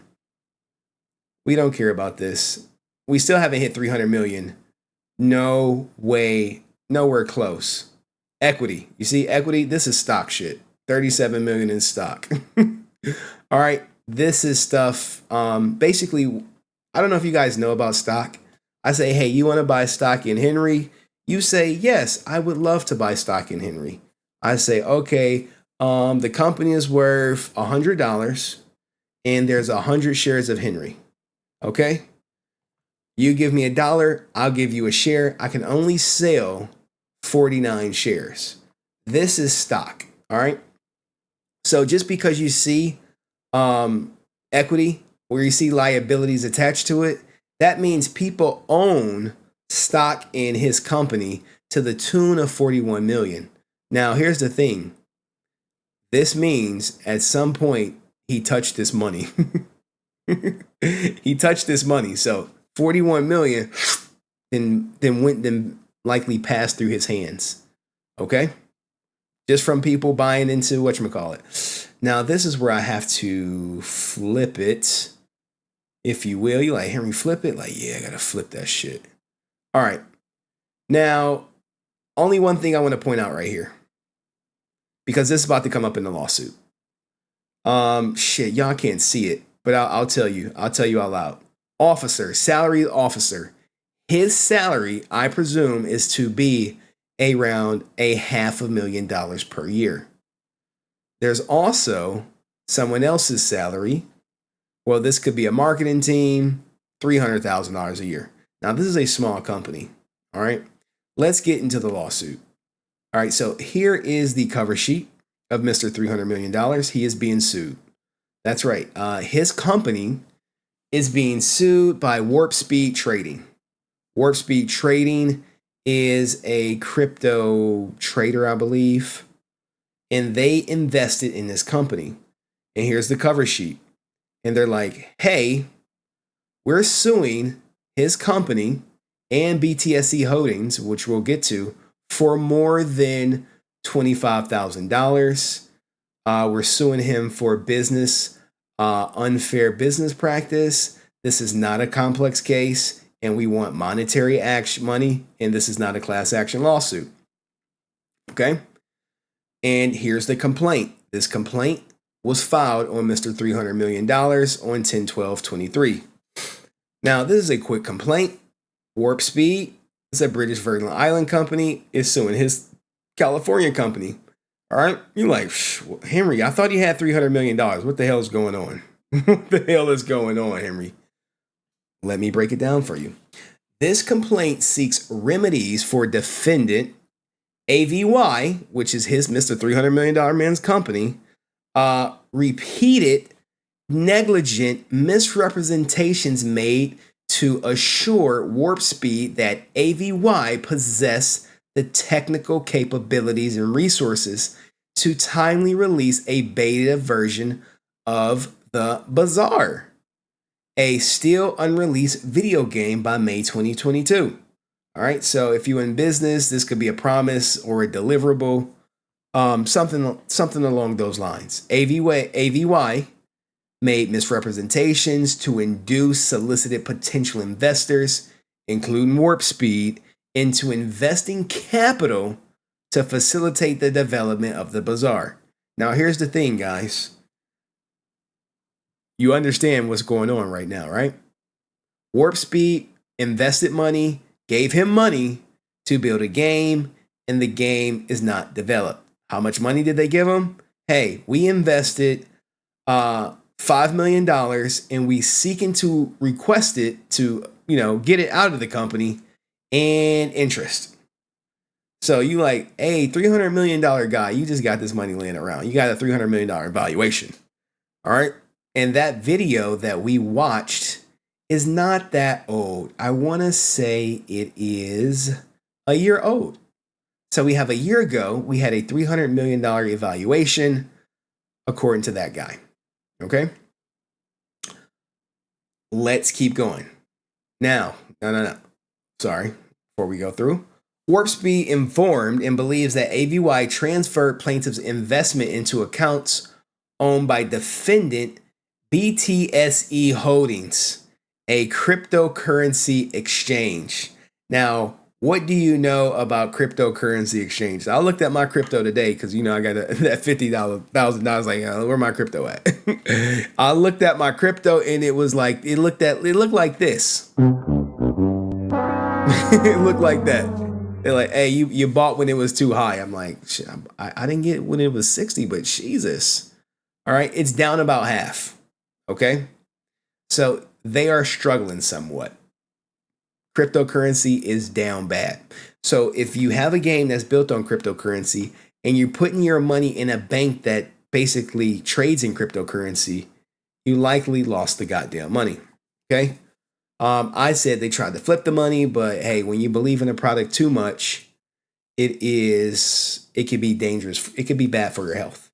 All right. Accordingly, plaintiff seeks to the immediate imposition a constructive trust in the amount sufficient to return Warp Speed the money that Warp Speed would have had it not relied on AVY's negligent misrepresentations concerning and surrounding its ability to develop a timely release of the Bazaar. Warp Speed also incurred significant, cost of attorney fees while endeavoring to recover its investment from AVY. Now, you're probably wondering, what the hell could he do to get them to give them $5 million? Now, look, we don't need to go through the parties. We talked about that. The jurisdiction is fine. Everyone lives in California or does business in California. Let's go to the factual allegations. All right. Now, please pay attention to this, please, because this is actually a good story. And me being the investigator, I was following the timeline that was being presented, and I saw the writings on the wall. That shit was just not adding up. Okay. All right. On April 6, 2018, right? $300 million. What's his name?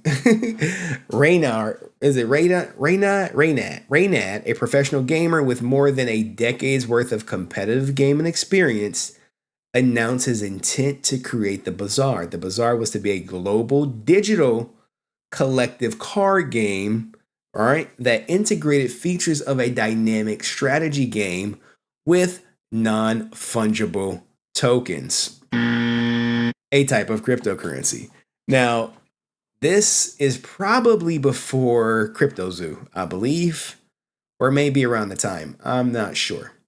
On May 9th, 2018, Reynad and his representative filed articles of incorporation through California's Secretary of State incorporating AVY. Basically, this is when they created the company. On information and belief that Reynad intended for AVY to serve as a parent company for his game development activities, including development of the Bazaar. This all seems fine, right? Now remember, I told you he touched that money that was shown in his financial stuff. That was shown in his liabilities, right? In 2021, AVY initiated Series B funding campaign in effort to raise about $30 million. So he says, hey, who wants to invest? People say, hey, sounds like a great game. Here's $30 million. All right. To finalize the game. They're paying him to put out a product. You just got to believe. Yeah. You keep believing. You can't believe your bills are going to get paid, and they get paid. All right. So to facilitate this campaign, AVY created a presentation. So here's like the thing, right? The presentation that, among other things, assured potential investors of AVY's capability to launch a fully operational game to the general public by January 2023. Remember that name, 2023, January 2023. For example, the presentation assured that by May 22, these are your steps in line, your deliverables, that AVY will release the beta version of Bazaar for friends and families. Oftentimes when people develop games, friends and family are the first to test them out, okay? First to test them out. While access to a larger group of gamers will be provided through closed beta in July 22. And I believe my man S Tampa has a spot on super chat. He says that's what we call fraud if you touch the assets for personal use or using it outside its true meaning. Could be deemed as embezzlement. Well, they didn't bring that up quite yet. But S Tampa is right. If I give you money to make a game and you say, hey, I'm not making a game, I'm going to go to Vegas and we're going to party with XQC and we're going to gamble with Dana White. And hey, when you ask for the game, I'm going to say we don't got it. But family and friends, you're just giving the game to family and friends, just to play, not personal use. All right. So that was the promise made. You know, hey, we're going to give it to family friends in May. And then beta July 2022. Okay, early access featuring a release playable on both PCs and mobile devices. So hey, we want to create a game that everyone could play. And I think the blue is a little harsh on you guys. Sorry about that. I'll correct it moving forward. The presentations. Okay, hold on, where we at? October 22. So you have a timeline. Like when you sign a contract with a company, you say, hey, we got this, this date, this date, this date, this date. These are deliverables. Hey, we're posted family and friends in May, beta in July, mobile and PC October, game launch January 2023. Hopefully you guys can find this, right? You following it. The representations that beta would be made by May 2022. Also a presentation that a game was in advanced stage of development. Advanced stage means damn near finished, guys. A nearly ready for publication. AVY also presented its presentation that it finished its first playable for the Bazaar earlier in 2021 and placed graphics of characters in an in-game marketplace on other slides. So guys, this is an elevator pitch. You say, hey, look, man, we got this game. We got this nice presentation. I'm going to have the family and friends out by May. We're going to close beta in July. We're going to have it on PCs and mobile by October. All right. And we're launching in January 2023. And it's going to be great, guys. It's like we listen to the evaluation of just an idea. Okay. Just an idea. All right. AVY also emphasized that it possessed technical skills and expertise to publish the beta version by May. They're like, look, man, we got the skill, we got the developers on deck. All right. Okay, we got a 5-person leadership team. You know, $300 million Reynad is running the building. He got his main man, Aaron Krell, as the COO.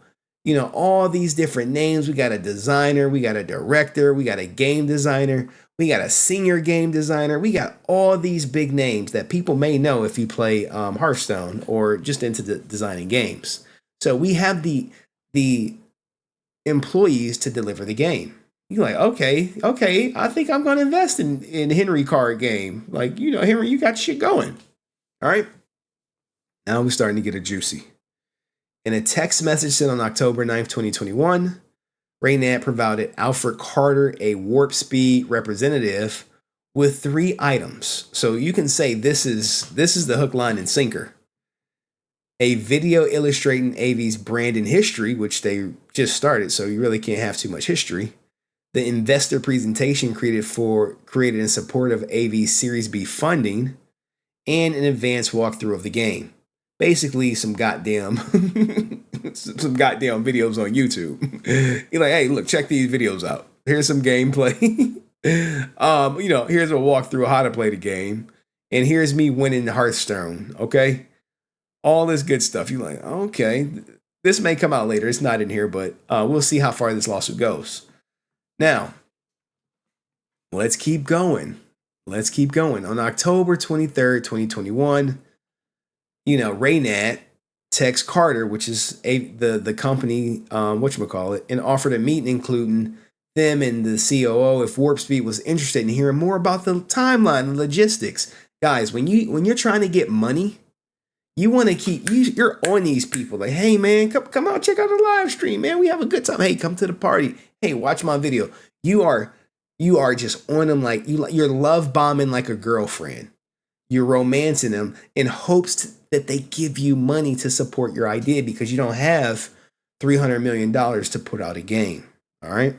So he texts Carter. He's like, hey man, come on through, man. Let's talk about timeline and logistics. So October 25th, 2021 and November 18th, Reynad and Krell met with Carter to discuss recent progress and status of development of the game, right? As well as AVY's development team skills, expertise, further selling them on it.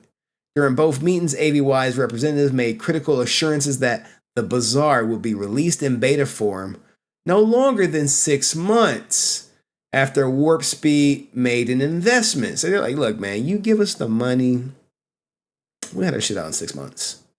As evidence for the assurance of its 6 months beta release, Yanyuk and Krell cited the capability and skill set of leadership. So now, like, look, man, I've been doing this shit for a while, okay? A while. Now, amongst other things, here we go. At the time, Reynad and the CEO presented, AVY had a pre-investment valuation of nearly $200 million. 200 million. Look, hey, we just got an idea. And my man Dust says, shout out to everybody on Twitch. Salute to y'all watching on Twitch, man. All 57,000 of y'all watching on Twitch. They're like, yo, we want to hear about this Reynad shit. You know what y'all should do though? Y'all should clip this shit and put it on Reddit. Piss him off that I'm covering his lawsuit. Because people be hating, like, why are you covering my lawsuit? Because someone said it was interesting that your ass, Mr. $300 million valuation, people are suing you for $5 million. All right. So they see the 200 million valuation. This is actually pivotal. This is the final straw. If someone says, hey, I got an idea that's worth $200 million, you want to buy into it, you probably going to say yes. They're going to say, look, you can get some equity. And when it go up, you know, you may double up your investment in 2 years of us going live. You never know. All right. So the valuation was based in parts on assurances of a beta released in May 2022. All right, the representation that it had experienced members, substantial capital. Look, how does it have substantial capital if it's asking for capital? All right, that should be sign number one. Yeah, we got so much money, man. We just need your money. You be like, yo, this shit not making sense. This math ain't mathing. If you got so much money, why you need mine? You might think about that. But all they saw probably was a return. All right. Sufficient progress on the game's development over the preceding 3 years of work to launch by this date. What company did the evaluation? I have no idea. He could have did some Zillow type math. Impressed with AVY's representations and reliance on them, Warp Speed decided to invest. So they saw the $200 million valuation based on some adept math. And then it was like, hey, we want to give you $5 million. Now, here's the thing. You don't just say we're going to give you $5 million. You sign on a dotted line, hey, we plan to give you $5 million to further develop the game of its advanced May 22 beta release. In confirmation email, Carter wrote that the $5 million investment was based on AVY's $200 million valuation. You see how it works? Not on the team, not on Reynad, just because they saw a piece of paper that said, yeah, this idea is worth $200 million. Oh my goodness, man. Oh my goodness. So on November 30th, 2021, Mr. $300 million man and his CEO entered in a financing agreement, Series B term sheet. All right. You're like, what's this? Basically asking for more money, selling more equity in the company, more stock. Okay. More stock. And according to the Series B term sheet, plaintiff agreed to $5 million. You see how it's like, look, hey, no, this is a real thing. And the support. This document further designated California courts as the appropriate place for its resolution. Now let's start talking money. Remember, May 22 is when we gonna get our beta. On December 7th, they hit them up for $1 million. Hey, we need $1 million. All right, cool. Here's $1 million. In February 2022, here's the rest of the $4 million. You like, look, we done gave you $5 million in over 3 months. That game better be dropping. You like, that game better be dropping. That game better be dropping. All right. So on February 7th, Warp Speed's informed and believes that, hey, representatives created a presentation that they intended to use to facilitate discussion with investors about corporation structure and finances. Hey, we need to talk about our corporate structure and finances, okay? And here we go. Here's the first red flag. Contrary to the assurance that Reynad and his CEO made about the company's financial stability, AVY informed plaintiff it had incurred millions of dollars in operating losses over the recent years. Could you imagine giving someone $5 million and the next time they meet with you, after you ship them $4 million, that they have a meeting and say, hey, we have some losses. They're like, yo, what the fuck? Okay, but they like, look. Let's have a meeting. We have an investor meeting. And hey, despite the increase in talent acquisition cost, AVY was committed to a 2022 launch of the Bazaar. Now, it just went from May 2022 to just a 2022 thing. And as you're an investigator, you pick up on these time changes. You're like, wait. wait. Now imagine this, right? In the same month it was supposed to get released, Warp Speed informs you, who just gave him $5 million, that AVY's board of directors approved a significant compensation increase for just the COO, Mr. $300 million man, and his second in command. If I am Warp Speed and I see this, I'm like, hey, yo, what the fuck? Like, wait. You just said we're bleeding money and operating costs. Now you're about to give yourselves a fucking raise? I might be livid, but they already got the money. And you agreed to let them run this shit, right? Shout out to Eskimo. We was talking about this earlier in Henry Court. Warp Speed is informed and believes that Reynad and Krill personally approved their own respective pay increases together with the approval of AVY's 3 other directors. This is a wild allegation, but hey, there has to be a board. Now, on top of them getting a raise, right? Okay. Warp Speed is informed that 3 other members who AVY had previously touted as leaders of the Bazaar development effort departed the company. Hey, we got a raise and we lost some key members. We lost our our game design director. We lost our senior game designer. And we lost another senior game designer. All in the same year. It went from July, we lost one, then September, then November. These are top people. These are people that the game needs to continue development. All right? Be like, wait. Now, if you just lose someone from marketing department, who cares? But when you start losing your game designer, now you have to hire another one. Now the shit is going to be further delayed. You like, holy shit. You looking at that 5 million, you like, you shaking, you annoyed, you anxious. You like, where's the 5 million? So this is another red flag. Now, October 2022, Reynad and Kroll announced that the Bazaar would no longer be released in any form that year. Remember, it go from May 2022 to just 2022. Now they said, hey, we're not releasing in 2022.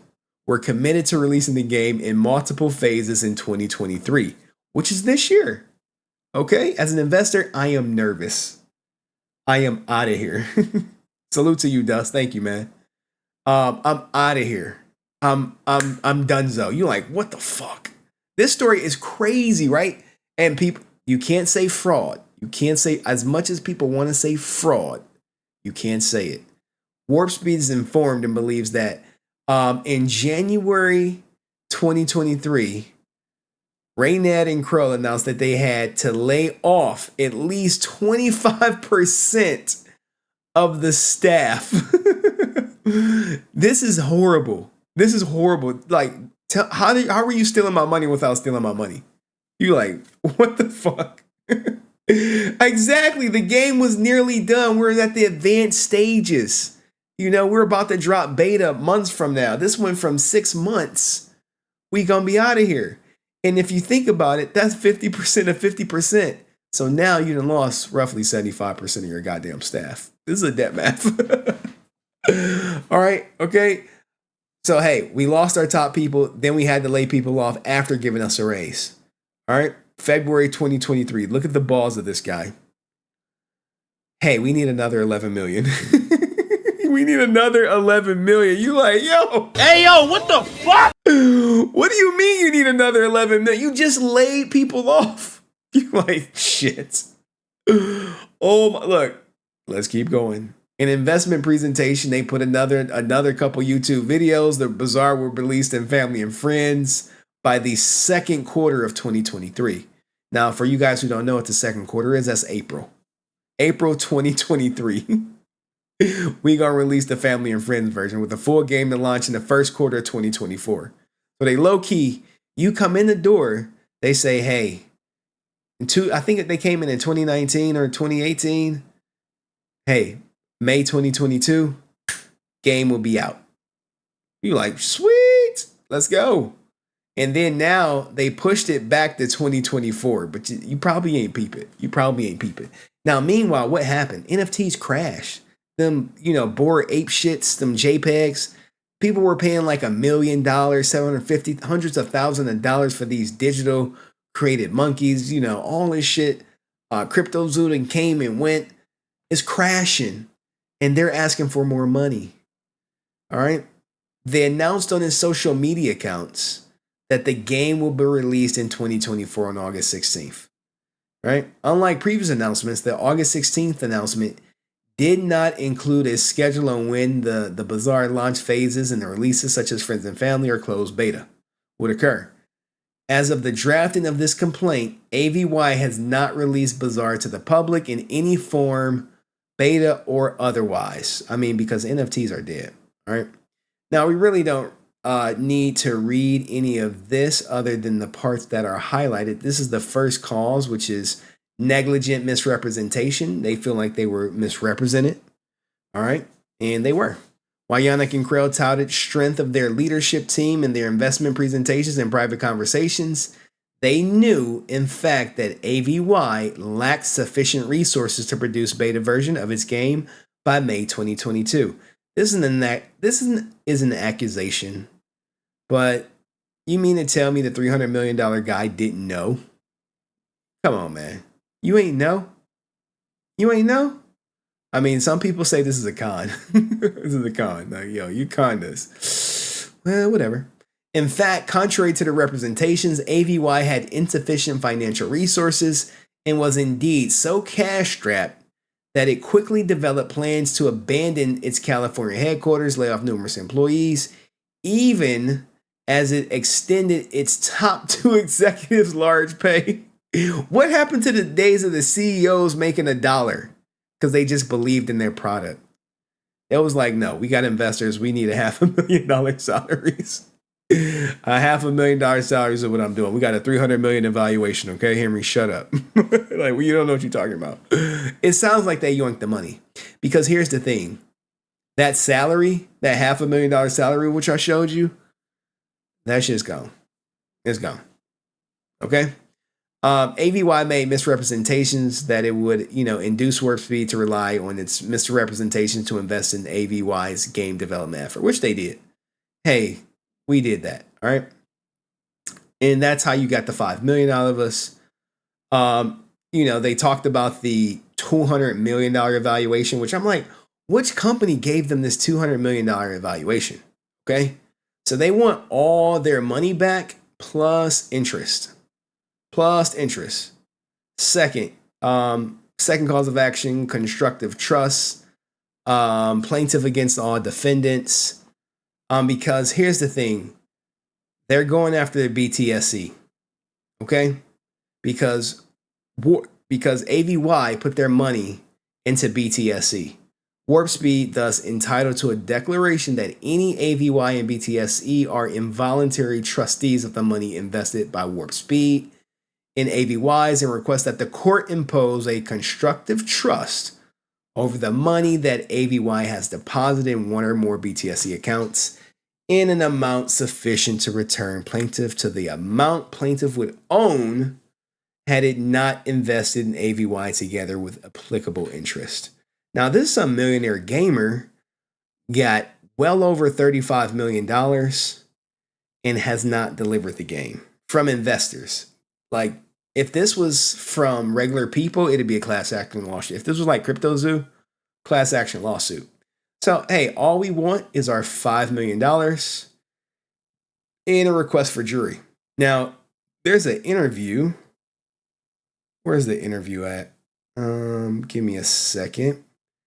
This is not it, but it's on this channel where he does a little bit of talking about funding. Crypto guys, which, yeah, they're worth a lot. That's not the one. It is, give me a second. I gotta pull it up. But what do you guys think of this story? Would you invest any money in a CryptoZoo trading card game? Would you do it? Give me a second. I see my editor is messaging me like crazy. I don't know what the hell he's talking about. But let me go to the interview Q&A part 1. Sorry, Q&A part 1. Because he's about to talk about it. I don't need to hand. Give me a second. He's about to talk about the whole... We were like running up. 36 minutes. He talks about running out of money. This is crazy fundraising right here. $300 million man, and he gives you the story from his voice. Running out of the money we raised from a Series A. I needed to raise a Series B. And fundraising is like the most stressful fucking thing for me. I hate sales. I want to make the game, not pitch, And I ended up traveling the world for like 6 months, going to these different conferences and then pitching everyone. And it was just this exhausting, stressful thing. And it was like, he spent thousands of dollars. I want to say well over $50,000 traveling the world looking for people to invest in his game. Man, I got to do this because if I don't, we run out of cash, and then I'm gonna have to like ship the game in an unfinished state and all that. But we ended up raising like a really good amount of money at really, really good terms at the right time. Like really just executed it well. And yeah, so I once it was done, I don't know. I think I built like bad habits to cope with the stress while that was happening. smoking too much weed, that kind of thing on the weekends to decompress. What's your work schedule normally? This is the guy who's like, hey man, I got this great idea. A stoner traveling the world with a game that's undeveloped, built on the blockchain. And he got the money too. Like people was like, yeah, man, that sounds like a great idea. That was some great, you got a $200 million evaluation with zero product, zero to show for it. This is kind of like FaZe Clan being worth $1 billion and not even doing like $2 billion or $2 billion in like revenue, or having $1 billion in assets or 500 million in assets. Just an idea.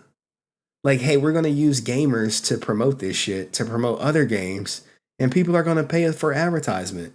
And then like $1 billion evaluation? How? It just sold for like 16 million. But this guy was able to travel and convince people that his NFT trading card game that's not a Hearthstone ripoff is going to be the next greatest and latest thing. Did you get enough sleep? I definitely get enough sleep now. I didn't for most of my 20s. I didn't, but it is a priority now. Like I sleep pretty well. But no, my work schedule is like a phone calls like 8 to 5 at random times, and just a lot of research, a lot of just thinking. Thinking about how you gonna pay their goddamn money back, man. I couldn't do it. He's being sued for $5 million. I don't know when we're gonna get the response. And here, you like, Henry, how did I come across this case? Somebody sent it to me. Somebody was like, hey, this guy is not good. Cover this lawsuit. And I said, I looked into it. I got the court docs. And sure enough, no one's covering it. I mean, I'm not the biggest streamer, but if someone with like a bigger channel was to cover this guy's life and see like the rise, and is this a fall? Is this considered the fall of Reynad? I don't know. I mean, he was big. Guys, he was XQC before there was XQC. Now we're about to get into some good stuff. Because I said I wanted to end on a positive note. I wanted to end on some positivity. But I don't think I'm done talking about this guy. We may double back because we have to follow up on this $5 million lawsuits. Okay. He can sell that $6 million convertible to cover it. He already fell off. Here's the thing, right? He did take a chance to become a millionaire or a billionaire. If his game would have worked, if the development would have been what it needed to be at the right time, at the right place, he would have been great. But what happened is Crypto Zoo and all your NFTs crashed. Hold on, let's look it up. Now we got time. We'll get to XQC in a second. Bored Ape Worth. You see Bored Ape Worth, right? People saying worthless. As of July, Bieber's Bored Ape is worth about $59,000. I saw one that ain't worth shit. Remember Bored Ape? You remember this shit? When everyone was like, I'm gonna get one. I'm gonna buy me one. Are they getting sued? Oh shit. Oh, we might have a new lawsuit to cover. 1.3 million is now worth 60,000, making it spectacularly horrible investment. Oh, here we go.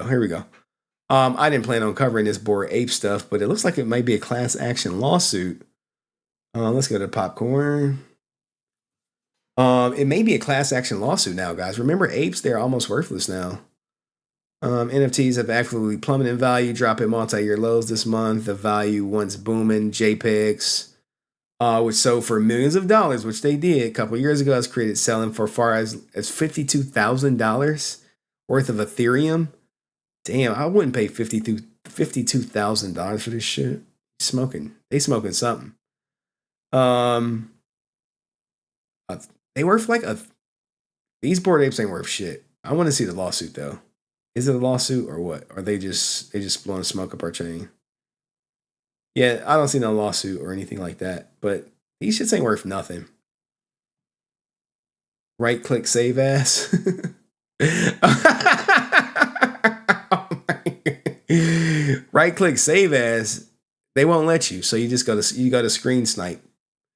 And you just snipe the shit. This is my thumbnails. This is how I get them. I just snipe it. And then you bring this up, you be like, there you go. There's your Bored Ape.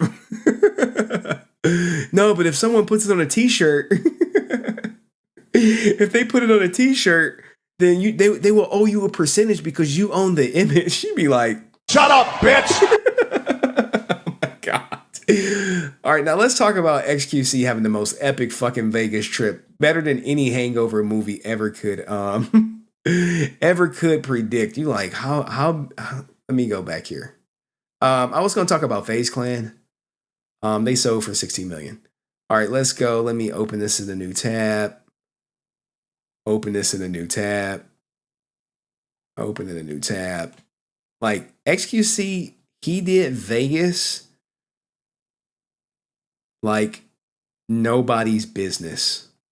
Like I was watching it live. If he was in Henry Court, we were commenting on that shit.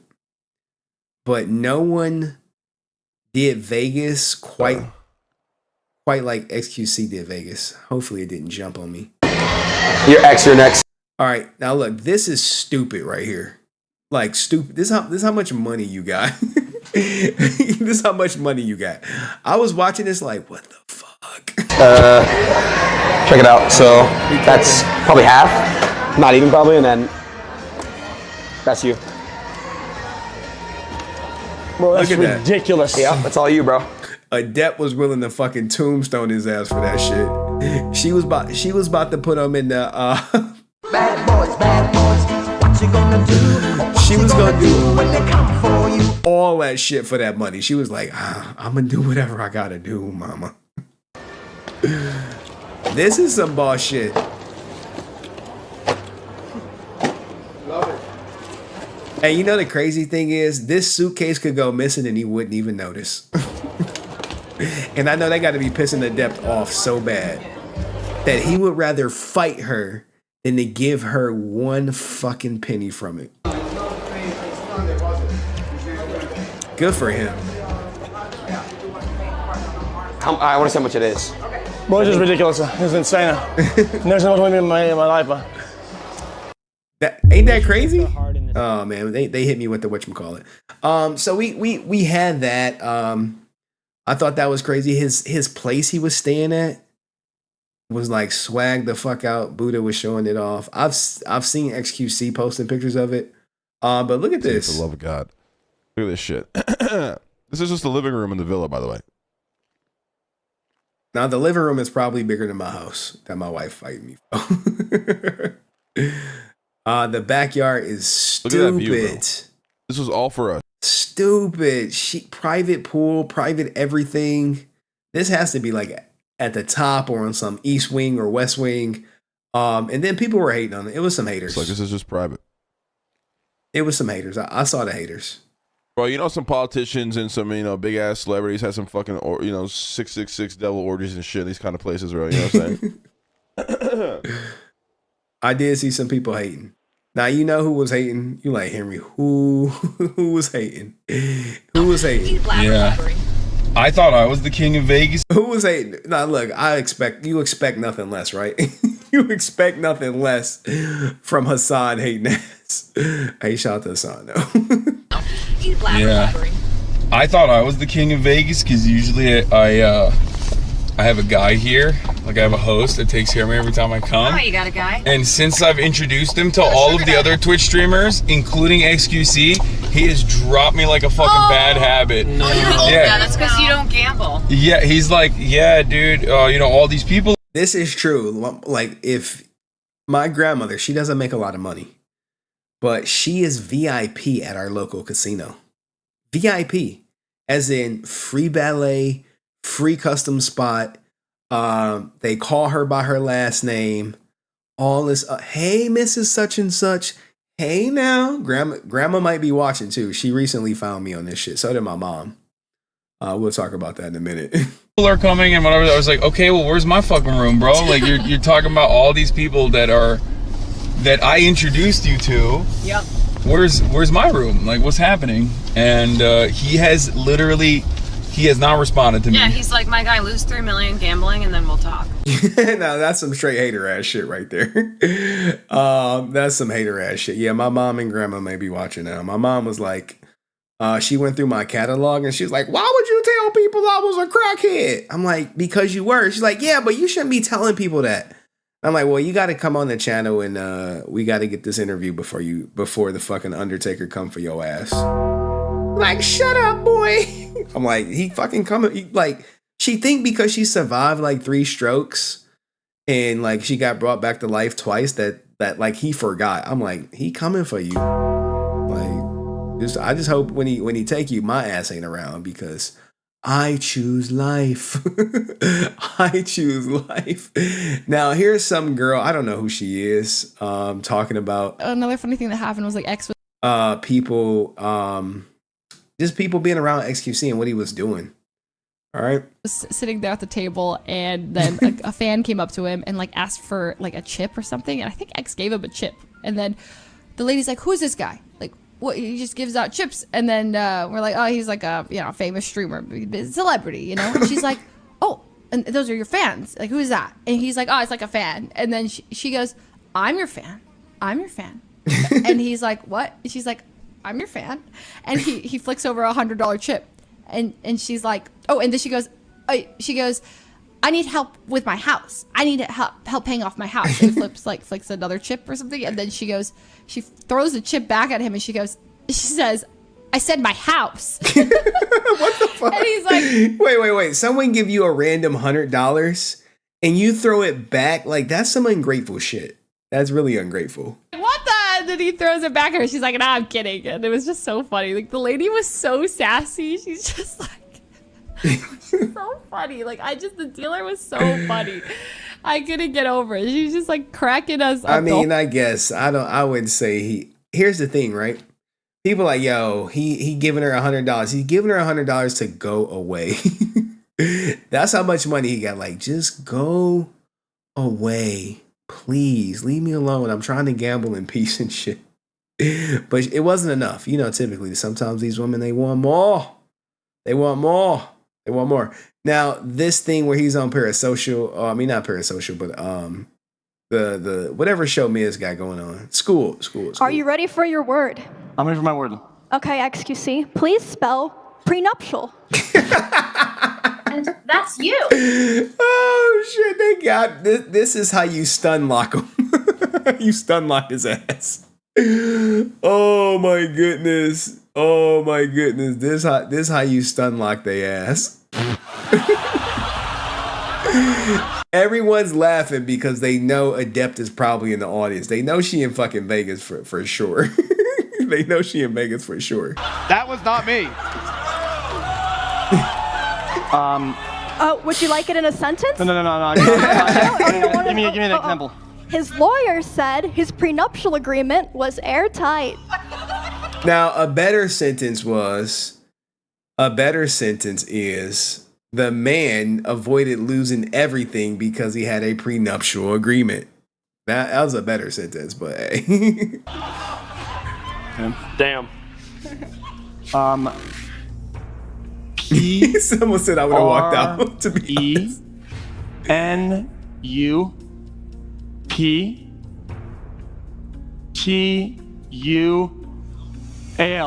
Oh, they said, no.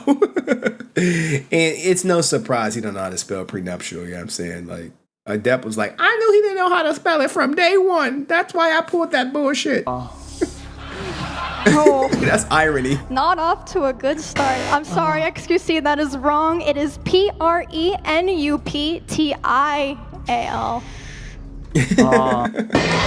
Your ex, your next.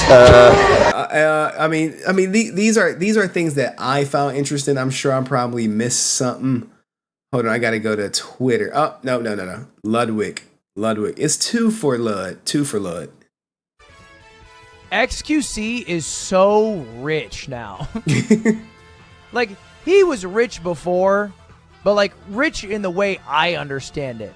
Now, rich in a way where like, hey, they had about similar money. They can afford similar life experiences. But now XQC's wealth has just ballooned since that kick deal, where people are just rolling out the red carpet for him for everywhere, for anything, as they should. I mean, he earned it. Now he is rich in a way that I no longer understand. It is beyond my understanding of wealth.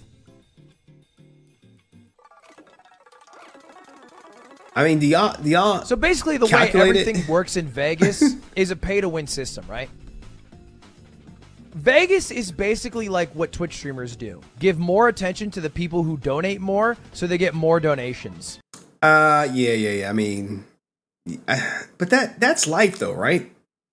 That's life. I mean, if you're adding value to someone's life, they're gonna pay attention to you, whether you donate or not. Like, I'm not gonna start naming names because I don't want people to feel left out. But some people get a lot of attention from me, and they never give me a penny. And some people, some people donate. Everyone is different. And they have like a fucking top donator list, but rather than putting it at the top of the screen to encourage more donations, they simply put them in the tallest room possible, because the taller your room is, the more important you are.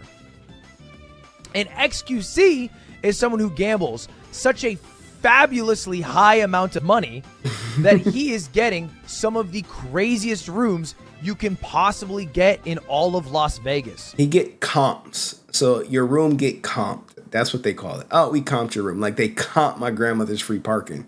They comp her like complimentary breakfast and shit. They comp her lunch. They comp her dinner. You know why they comp her that shit? So she stays in the goddamn casino gambling. The longer you stay, the more you're gonna lose. That's just how it works. Rooms that I tried to book online just to see how much it costs, not to actually like go through the booking process, and I literally couldn't get it. Like, it said no rooms available 4 months out, because I think that they only use those rooms for exactly what we're talking about here, which is like those private sort of booking things. Yeah, you know what? Because here's the thing, right? I don't know if you guys know how this works, but when you are a whale in XQC sense, where you gamble so much, they'll bring the gambling to you. Hey, you want to play blackjack in your room? We'll bring a dealer. Hey, you want some slot machines in your room? We'll wheel them shits up there for you. Whatever game you want to play in your room, you could play all in your room. And if it's not in their room, they have a floor, a high roller floor. This is some next level stuff, guys. Basically, this ain't the, I'm gonna bet $10 a hand type shit. I'm doing the table minimum type shit. No. The high roller shit, bets start at like 50,000. Oh, you got that money? Okay, cool. You can get access to this floor. You get access to a butler. You get all this based on how you spend. So this is it. It's not really showing me much. It's a 6,500 square foot room. That is bigger than my house. That's bigger than most people's houses. I'm not lying. Hey, that's bigger than my house. Which, for context, is definitely larger than most houses you will ever step foot in your life. This is the backyard of the villa. It had a sauna. It had a salon where you could get a barber to come up. It had a gym. It had a bunch of king beds. Yo, it had everything you could want. And I think people are amazed by it. Genuinely. Because they never seen it. They can't even comprehend like getting this level of service in Vegas. XQC, I'll give you all the lowdown. He has 7 hotels. You know why he has 7 hotels? Because every hotel knows him. He doesn't have to, like, we got to make a reservation, right? Hey, we got to make a reservation. We got to figure out food. Some people may get the goddamn, the all you can eat wristband, $50 a day, all you can eat, all these restaurants and shit. Or he get like a private chef. He can walk into any hotel in Vegas, say his name, and they automatically give him the best room available. No reservation. Hey, you have a standing reservation here. Thank you for gambling with us. Come back anytime. We have no idea if he's even at any of those hotels or where he is. Now, that also can be for security purposes because we did see someone driving their ass to Vegas.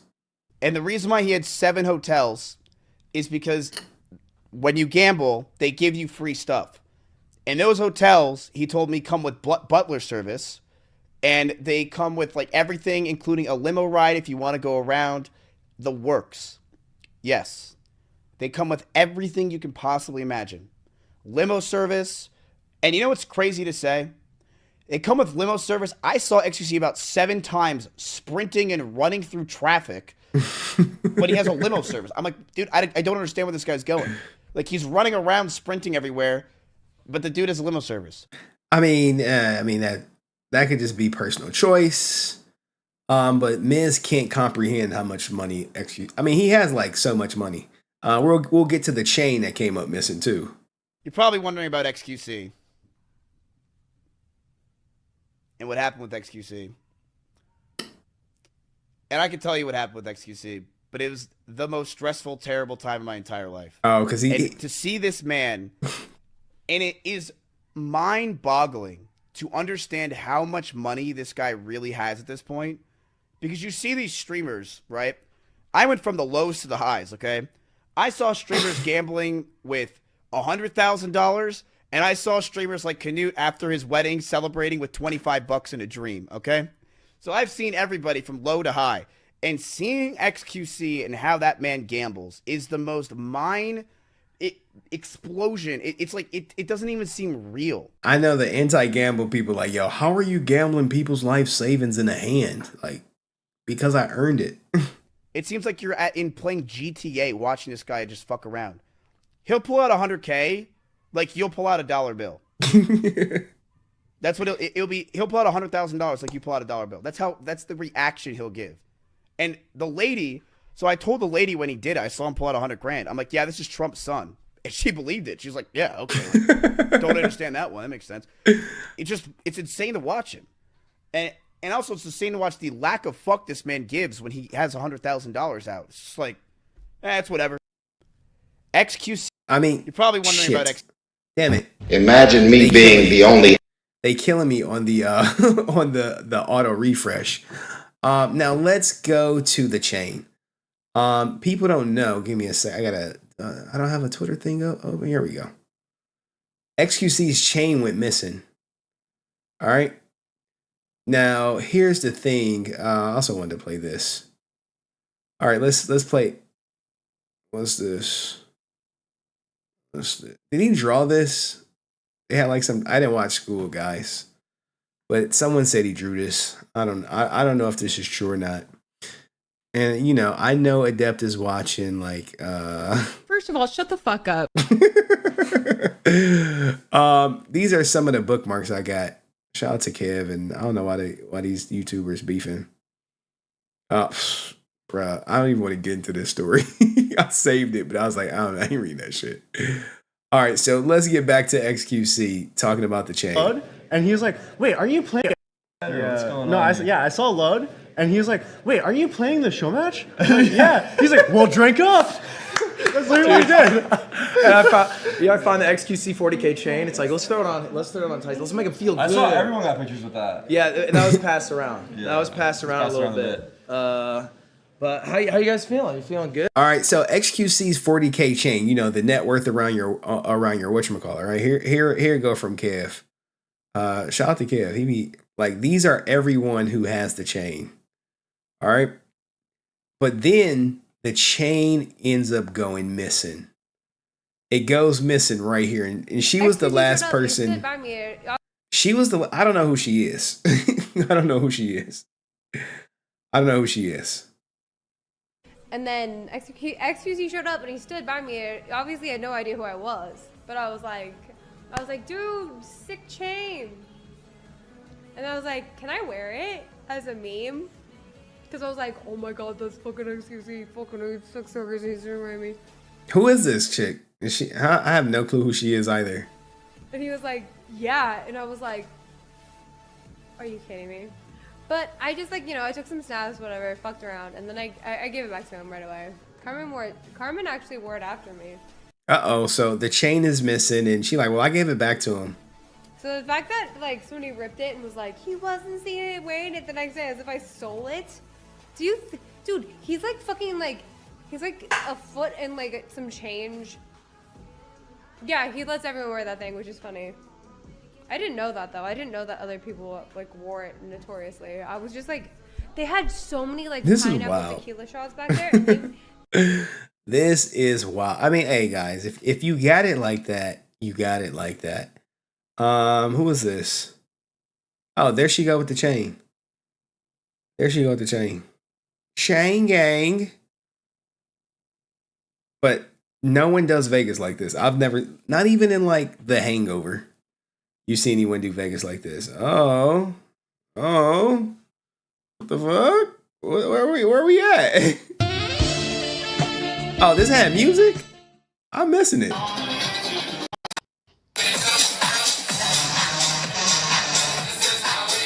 You know some pills is floating around there.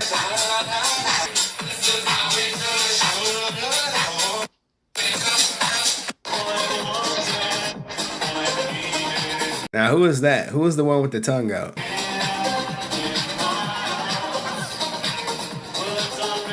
I'm not gonna get copyrighted anyway. I have no idea what happened to the chain, guys. I have no idea. I am sitting on a tactical nuke. This guy in his game, this bizarre game, like, I don't know. I don't even know what to make of this shit. Actually, you know what we're gonna do with this? Let's whatchamacallit, let's clip this for the editor. All right, cool. Any questions, guys? Did I miss anything? What's going on with LSF? I mean, it's the industry, but what do you guys think of XQC's Vegas trip? Could you do Vegas like that? I know y'all like, Henry, what the hell is this? What the hell is this? Y'all want to talk about some prawn stars? Like, no, man, this ain't the stream for that right now. Too long. It is too long, but let's see what they talk about. Ow. So, you know, when I was working like a 9 to 5, I used to work in a nightclub industry, and not only did I have to fit my sex life around the crazy hours I was working, too, I got sexually harassed way more. When I start selling pussy In that industry than I ever have on a porn set. Obviously speaking, you know, I have the privileges of being white, conventionally attractive, all of that. Conventionally attractive. I really enjoy doing it. I haven't had a bad experience. Why am I yet. watching That might this? change, and obviously, everyone's experience is different, but for me personally, it's the easiest and best job I've ever had. When I start selling pussy, I don't want to hear nobody say shit. I'm open to hooking up with my fans. That's yes. did I say that? Where's yes? This is yes. Yes. Hey. Oh. Look, everyone is like, yes, I would smash my fans. Even the I gave a fan an experience one time, and an experience, like, oh my god, man, what are they talking about? the competition was for the disabled, and I She like, wait. Like, you see this shit? I gave him the experience. The competition was for the disabled. You like, Hey, yo, what the fuck? Actually, let me turn that goddamn soundbite down. God damn, it almost blew my ears out. Give me a second. There we go. Hey, yo, what the fuck? There we go. All right. Like, this is what happens when we do this stuff. had an experience with a fan, and he was completely blind. He'd only heard my voice on podcasts, and I remember I asked him if he was an ass or titty guy. He said titty guy, and I let him touch my boobs for so long. And I know. Oh man, look. No, the crazy thing is, all these women have made like no one want this guy. This woman right here, she said guys won't even hold her hand. Hey, when you start. When I start selling pussy, hey, you go down this path, you're gonna be like, shit, what the hell? What did I get myself into? But look, man, these girls, what do they have to offer? Does money matter? What y'all think? Does money matter? Finding and like on their come up, like I'll rock with you too. So I have actually dated plenty of men who are unemployed and I didn't really enjoy it. So I really don't mind being the one who pays for it if my partner can't afford it. But I also really do enjoy being given gifts, right? Even if he isn't making a lot of money, like getting me a little chocolate from like 7-Eleven. But I do appreciate somebody. Yo, she giving it up for chocolate, guys. Chocolate. Chocolate. Who is making enough money to show me love in a gift-giving way, even if it's really tiny. Sex work is easy money. Wait, this is the What? It would be funny if we were all in agreement. Oh my god. Hey, she like, yeah, it's just easy. What are you talking about? All right, Violet, Holly, you guys are a neutral. Why is that? I say yes because when you're attractive, I can just post a titty picture and then I make money off that. So I say it's easy in that way. But no, because of what we go through mentally and physically when we do these scenes. You don't where we say. have to train for anal, do gang. Okay, all right, okay, guys. She's talking about how hard it is. Let me give her the music. Really tiny. Sex work is easy I'll wait. money. What do you guys think? Chat, is it easy, yes or no? I've never sold myself for money at all. Someone said, love her work. Oh my God. Oh, like people are like, yo, Holumbo is like, yeah, I'm one of the customers. I'm one of the customers. People said not easy at all, huh? I've never done it. I don't think I could. Because I don't want someone to have that type of control over me. If they say, like, eat my shit, I'd be like, fuck. I'm in a bind, Nate. You know, shit like that. It would be funny if we were all in agreement. All right, Violet, Holly, you guys are a neutral. Why is that? I say yes because when you're attractive, I can just post a titty picture and then I make money off that. So I say it's easy in that way. But no, because of what we go through mentally and physically when we do these scenes where we have to train for anal, do gangbangs, and it's not really as easy as people make it seem. Easy for some things, but it's really hard for other things. You know, we're such a small representation. Maybe your favorite streamer is watching this as they maybe prepare for a career like this. And it, you know, it can be challenging. Hooking up with fans. Oh, here we go. Relationships. Let's hear about their relationship woes, guys. We want to know. We want to know the ins and outs. Open relationship for years now, and even before I did porn, I'm just surrounded by my circle of people who agree with what I agree with. So I'm always going to be dating people who understand sex work. So it's never been hard for me because people who wouldn't agree with that have never been an option to me. Just to clear things up, what is your piss kink exactly? Whoa. We don't want to hear about that shit. We want to hear the relationship stuff. Relationships are hard in this industry. Where is yes? Wait. Oh wait, wait. Like they can't even look. Yes. They done did this shit about 20 times and they can't remember yes from no. Yeah, this is no. For sure. Relationships have always been really easy for me. Sorry. I swear, she started talking that. If I'm dating someone, I give them enough respect to let them know everything there is about me, even my piss kink, because I want them to have the space to make that judgment on their own if they want to fuck with me or not. If I'm going to prolong these important conversations, even if it wasn't about sex and porn, I would basically be wasting my time and like heading towards the inevitable, which is finding people that don't fuck with that. So I've always. What is that kink? Like she on some R. Kelly shit, man. You like, yo, who your favorite artist? She like R. Kelly, duh. just been really straight up like, hey, like this is what I'm about, this is what I'm into, and I own that. This is my life and it really fulfills me. I will never be monogamous. If there's one thing I like more than it's new every single day. So, you know, and if you're not into that, then we wouldn't date. I attract exactly what I am, so I feel like I date fellow sluts, so they kind of get the game. I've been in a long-term open relationship for years now, and even before I did porn. It is very and then warm. they can it out a little bit. It's nice. It's happened to me. I had like I'm trying to skip I feel over like it that. kind of also like cleans it out. I don't know if anyone else is very that way, but I don't yeah, know if it like, cleans it out. here we go, right here. It feels evil. Screenshots of my work, and I have to understand that I can't be posting you. I can't be like showing you off how you are with me, because my fans are not only gonna feel like entitled, but they're also gonna be disrespectful to you. They're gonna be sending you screenshots of my work. Guys, if you're in a relationship, don't be mad if your chick don't post you. Like, cut that shit out. And telling you very hateful things. And I feel like you have to be mentally prepared to date a sex worker or a performer because of what comes with it. And, you know, coming home sometimes, or I don't want to have sex. You're gonna have to be okay with not like wanting to have sex. Hey, yo, what the fuck? Wait. You giving it away to someone else all day and I can't get none?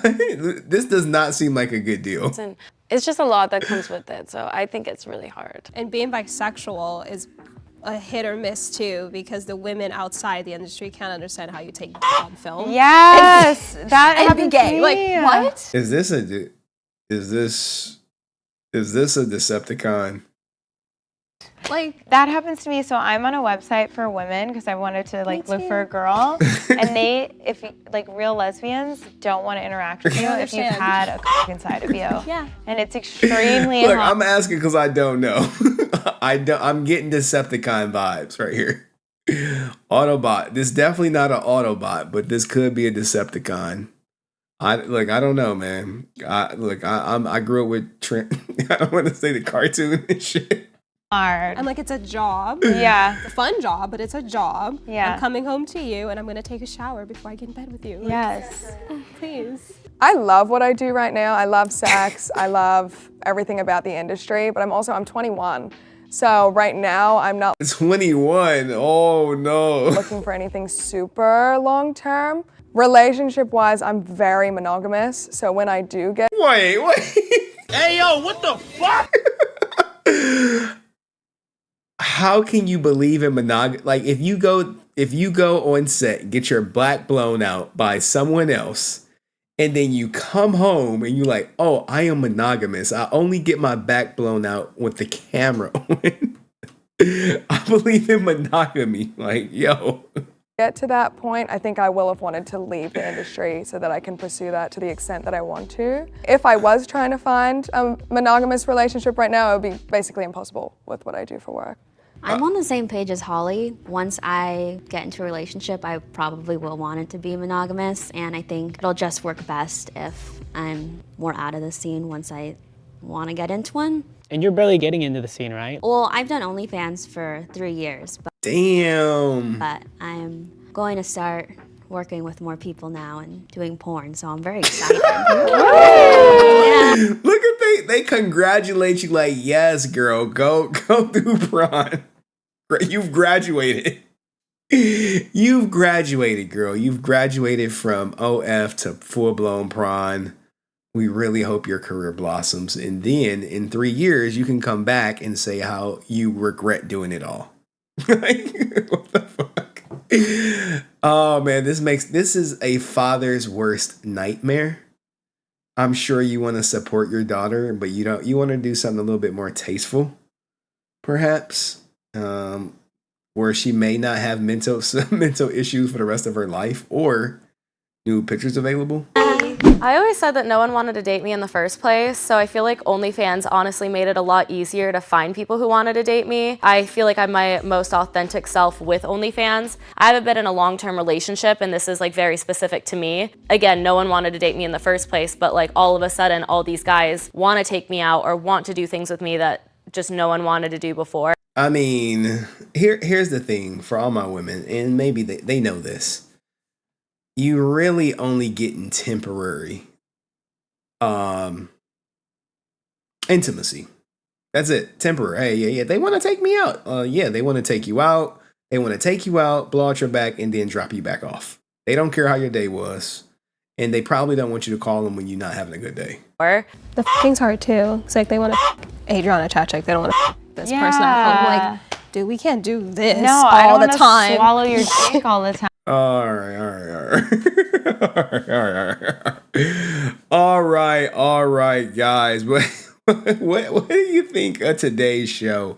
Hopefully it was a dub. OTK show is gonna be tomorrow. Shit. Damn, I hope I didn't show too much. OTK show is tomorrow. I am sitting on a tactical fucking nuke. You know what I'm saying? You like, what, Henry, what's a tactical nuke? Tactical nuke incoming! Sorry for your eardrums. I'm hoping to release it at any point now. But what did I miss anything? What's going on? I know the juice. It's some beef between, I don't know, Parasocial and Kev and P-Zerk. Oh, I wanted to play this girl's clip though. Of the stalker. Like, this shit was weird as shit. Like, bro, do not ever leave me no messages like this ever. Only you must face me yourself. This is what that. Oh. Wait, why she got a picture of XQC right here? Y'all notice this shit? Did y'all notice the XQC pic? Like, yo, can we explain the XQC pic, or do people know? People know. They're like, nah, we know she cool. One more thing. Anyone that stands in my way will be crushed.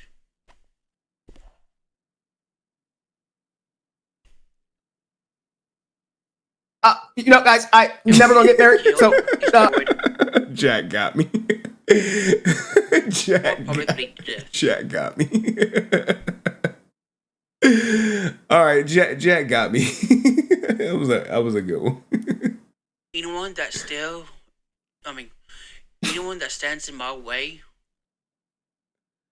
will be crushed. This is what happened when you got that OF thing.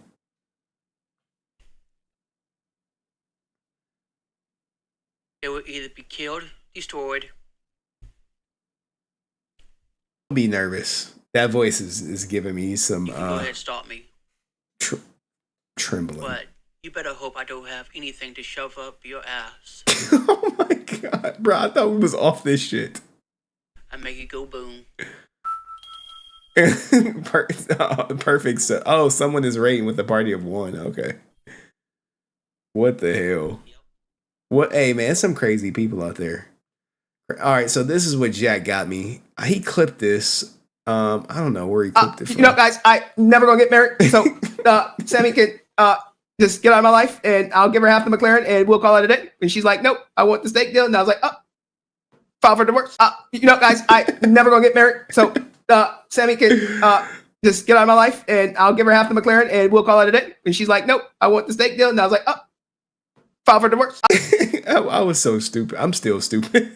I am still stupid. This is me uncut. I don't even think I knew who XQC was like that. That was me making fun of him early on because I was like, yo, he talks fast as shit.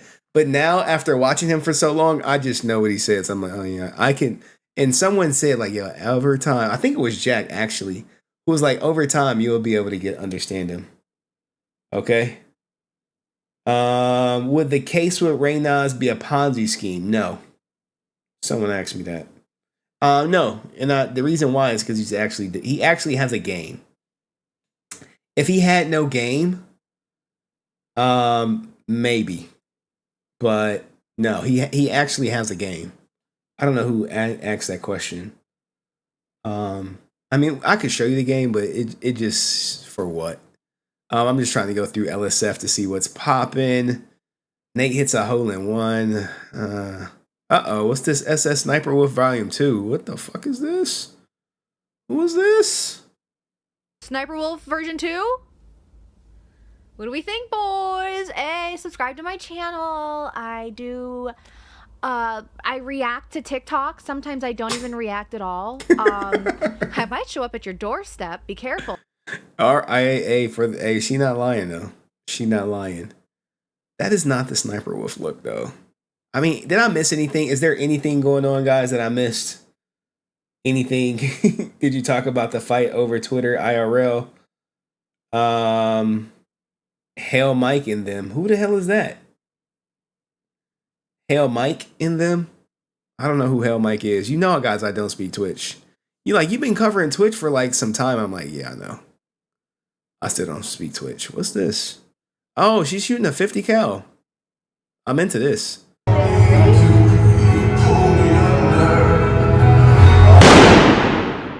I'm like shocked she ain't blow her goddamn arm off. This is a sniper rifle. If you know Modern Warfare 2, when you go no to Russia, when you shoot them like that, Hail Mike in sweaters. Post a link, Jack. It is a 50 cal. You like, how do I know? Because I know firearms. When I recognize the muzzle right here, like I'm shocked. Like, how strong is this guy? Or how strong is she? She just showed her that shit.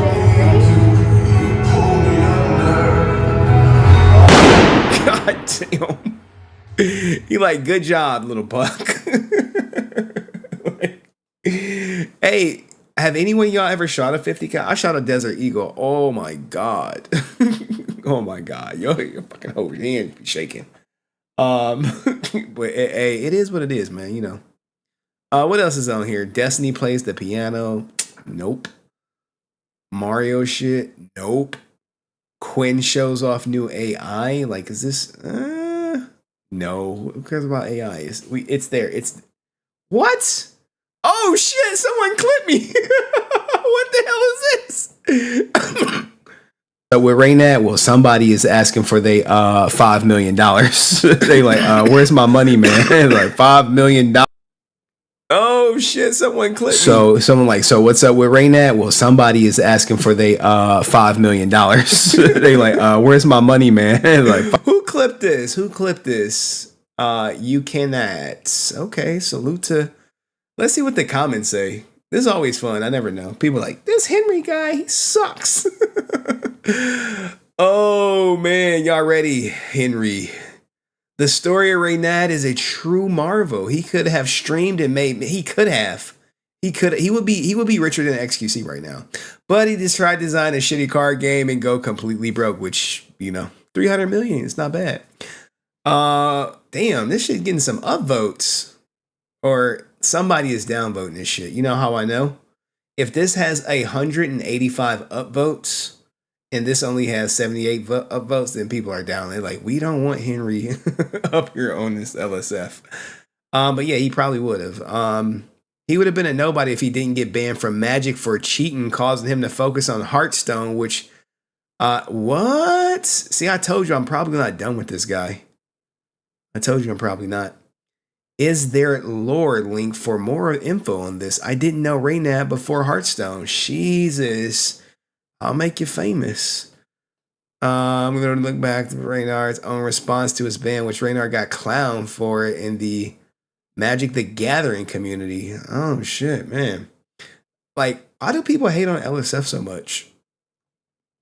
I mean, people told me to put my head in the noose on LSF, but I just was like, oh, okay. All right. All right, end of an era. Somebody's going to do a rise and fall of this guy. This is, where's the TLDR? Are we reading all this shit? Nope. No. No. Done with the game because I'm releasing with lengthy suspension and I've done everything I can to give Troy Thompson my invite. Okay, cool. He got banned. Don't forget completely insane as well. The man has reached NPC levels of conspiracy where you're just insert all the big meme conspiracies one after the other and then sound incredibly smug while doing it. I can see the smug stuff.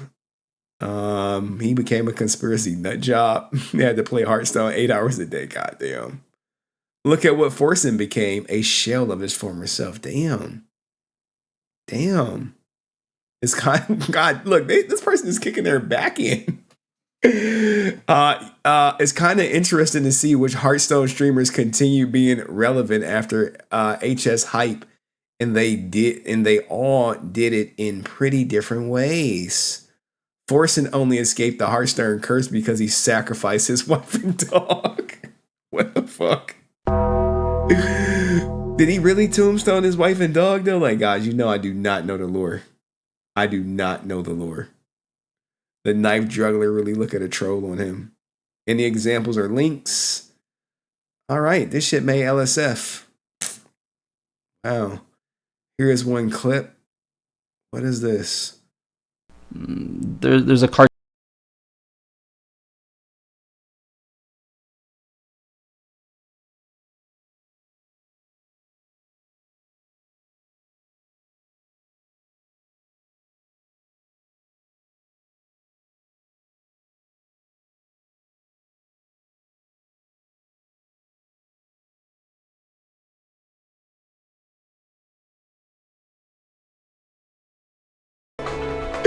Bro, who gave this guy $30 million? Like, what the fuck? This book is a good like history of how it started. It's called A Creature from Jekyll Island. Oh man, I'm sorry. I gotta clip this for my goddamn editor. Like, what the fuck? What? Woo. Hold on. Oh shit. Hold on. Give me a second. All right. What the hell was that? Who gave that guy millions of dollars? Where were we at? LSF? Give me a second. I gotta pull it back up. Holy shit. Millions of dollars? Oh my god, man. I just couldn't. Control N. Give me a second, y'all. Oh, is this it? No. I gotta find my new tab. All right. Give me a second. Live stream fail. All right. We are back. Hold on. All right, cool. All right. Sorry about that. I don't want to be leaking my DMs with my not my mom. But anyway. Where are we at with this? We were at the LSF. We were at the at my post, miraculously. Give me a second. I like the popcorn. How y'all like this popcorn layout? Is it cool? Is it better? Is it worst? Like, where are we at? Where's my post at? I gotta find it. HenryResilient. Here we go. It was back in the comment section. Let me see. Did I miss anything? Look, that clip is gold. Hold on, let's play it again. You like, Henry, where's that clip at? This guy you wouldn't believe me. Is that if I told you people gave him to the tune of $35 million, you'd be like, ain't no way in hell, Henry. This long hair, you know what he looks like?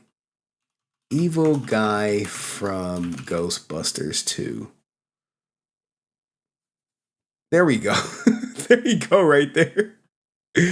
There he go. There you go. Right there, bruh. He coming for your ass. Vito. Yeah. You want that baby too, Sam. I'm not wrong. I know, right? But look, who was giving this guy this much money? Who was giving him that much money? there's a cartel of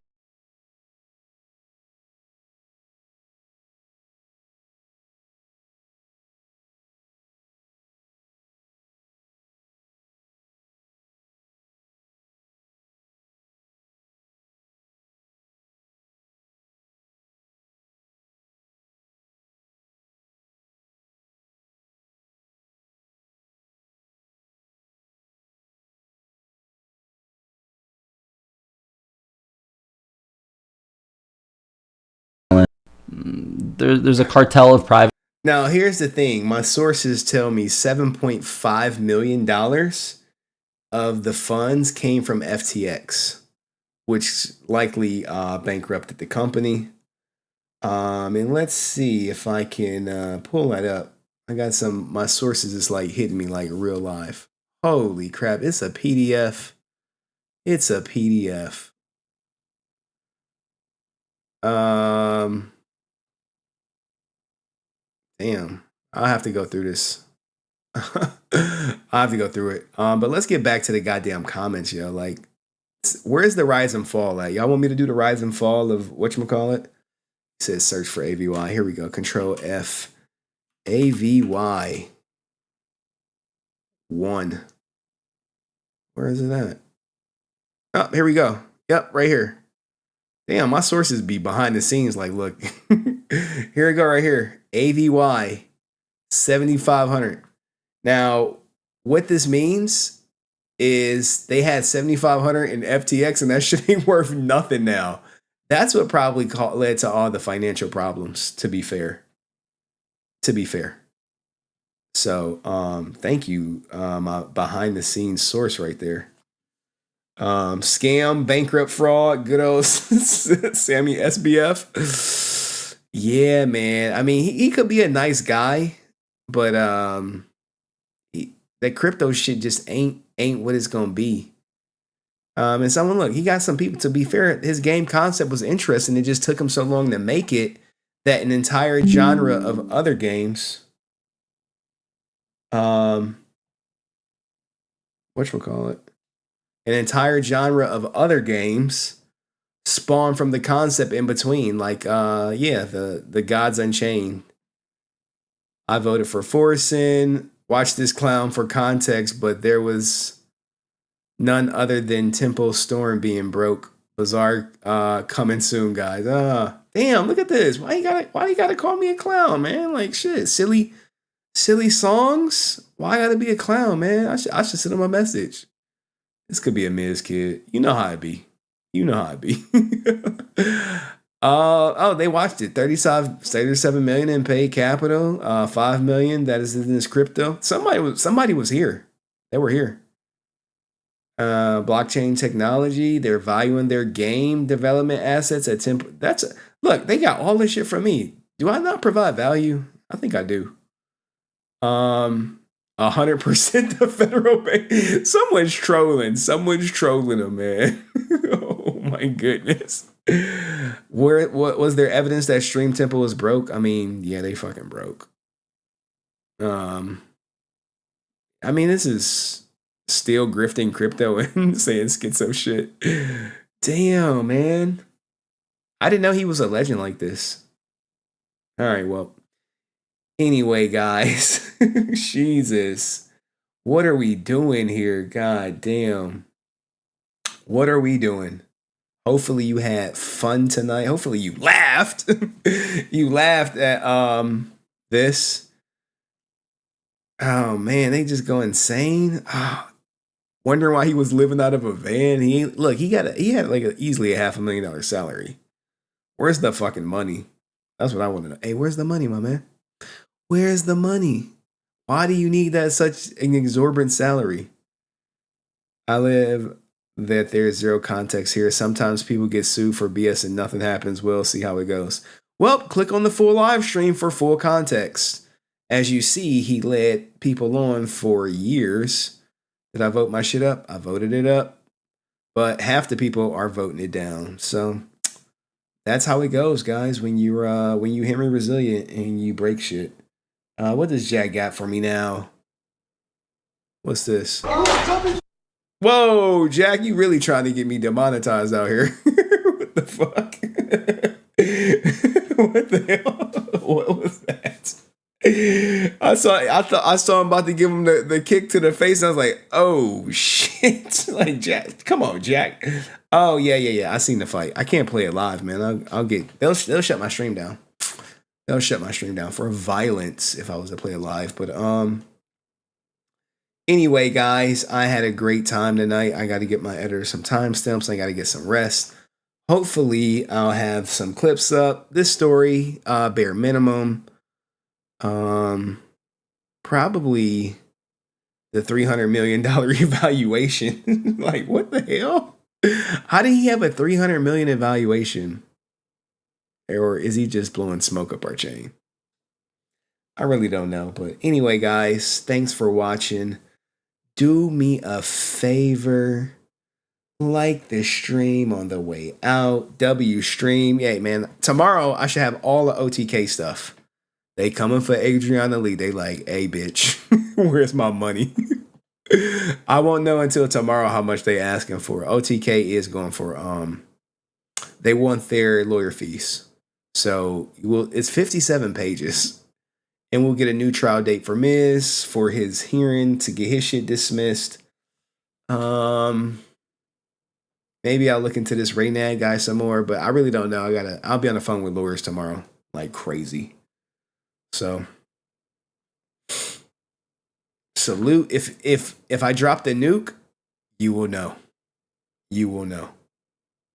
It's gonna be everywhere. But anyway, peace, love, be easy. Tell someone you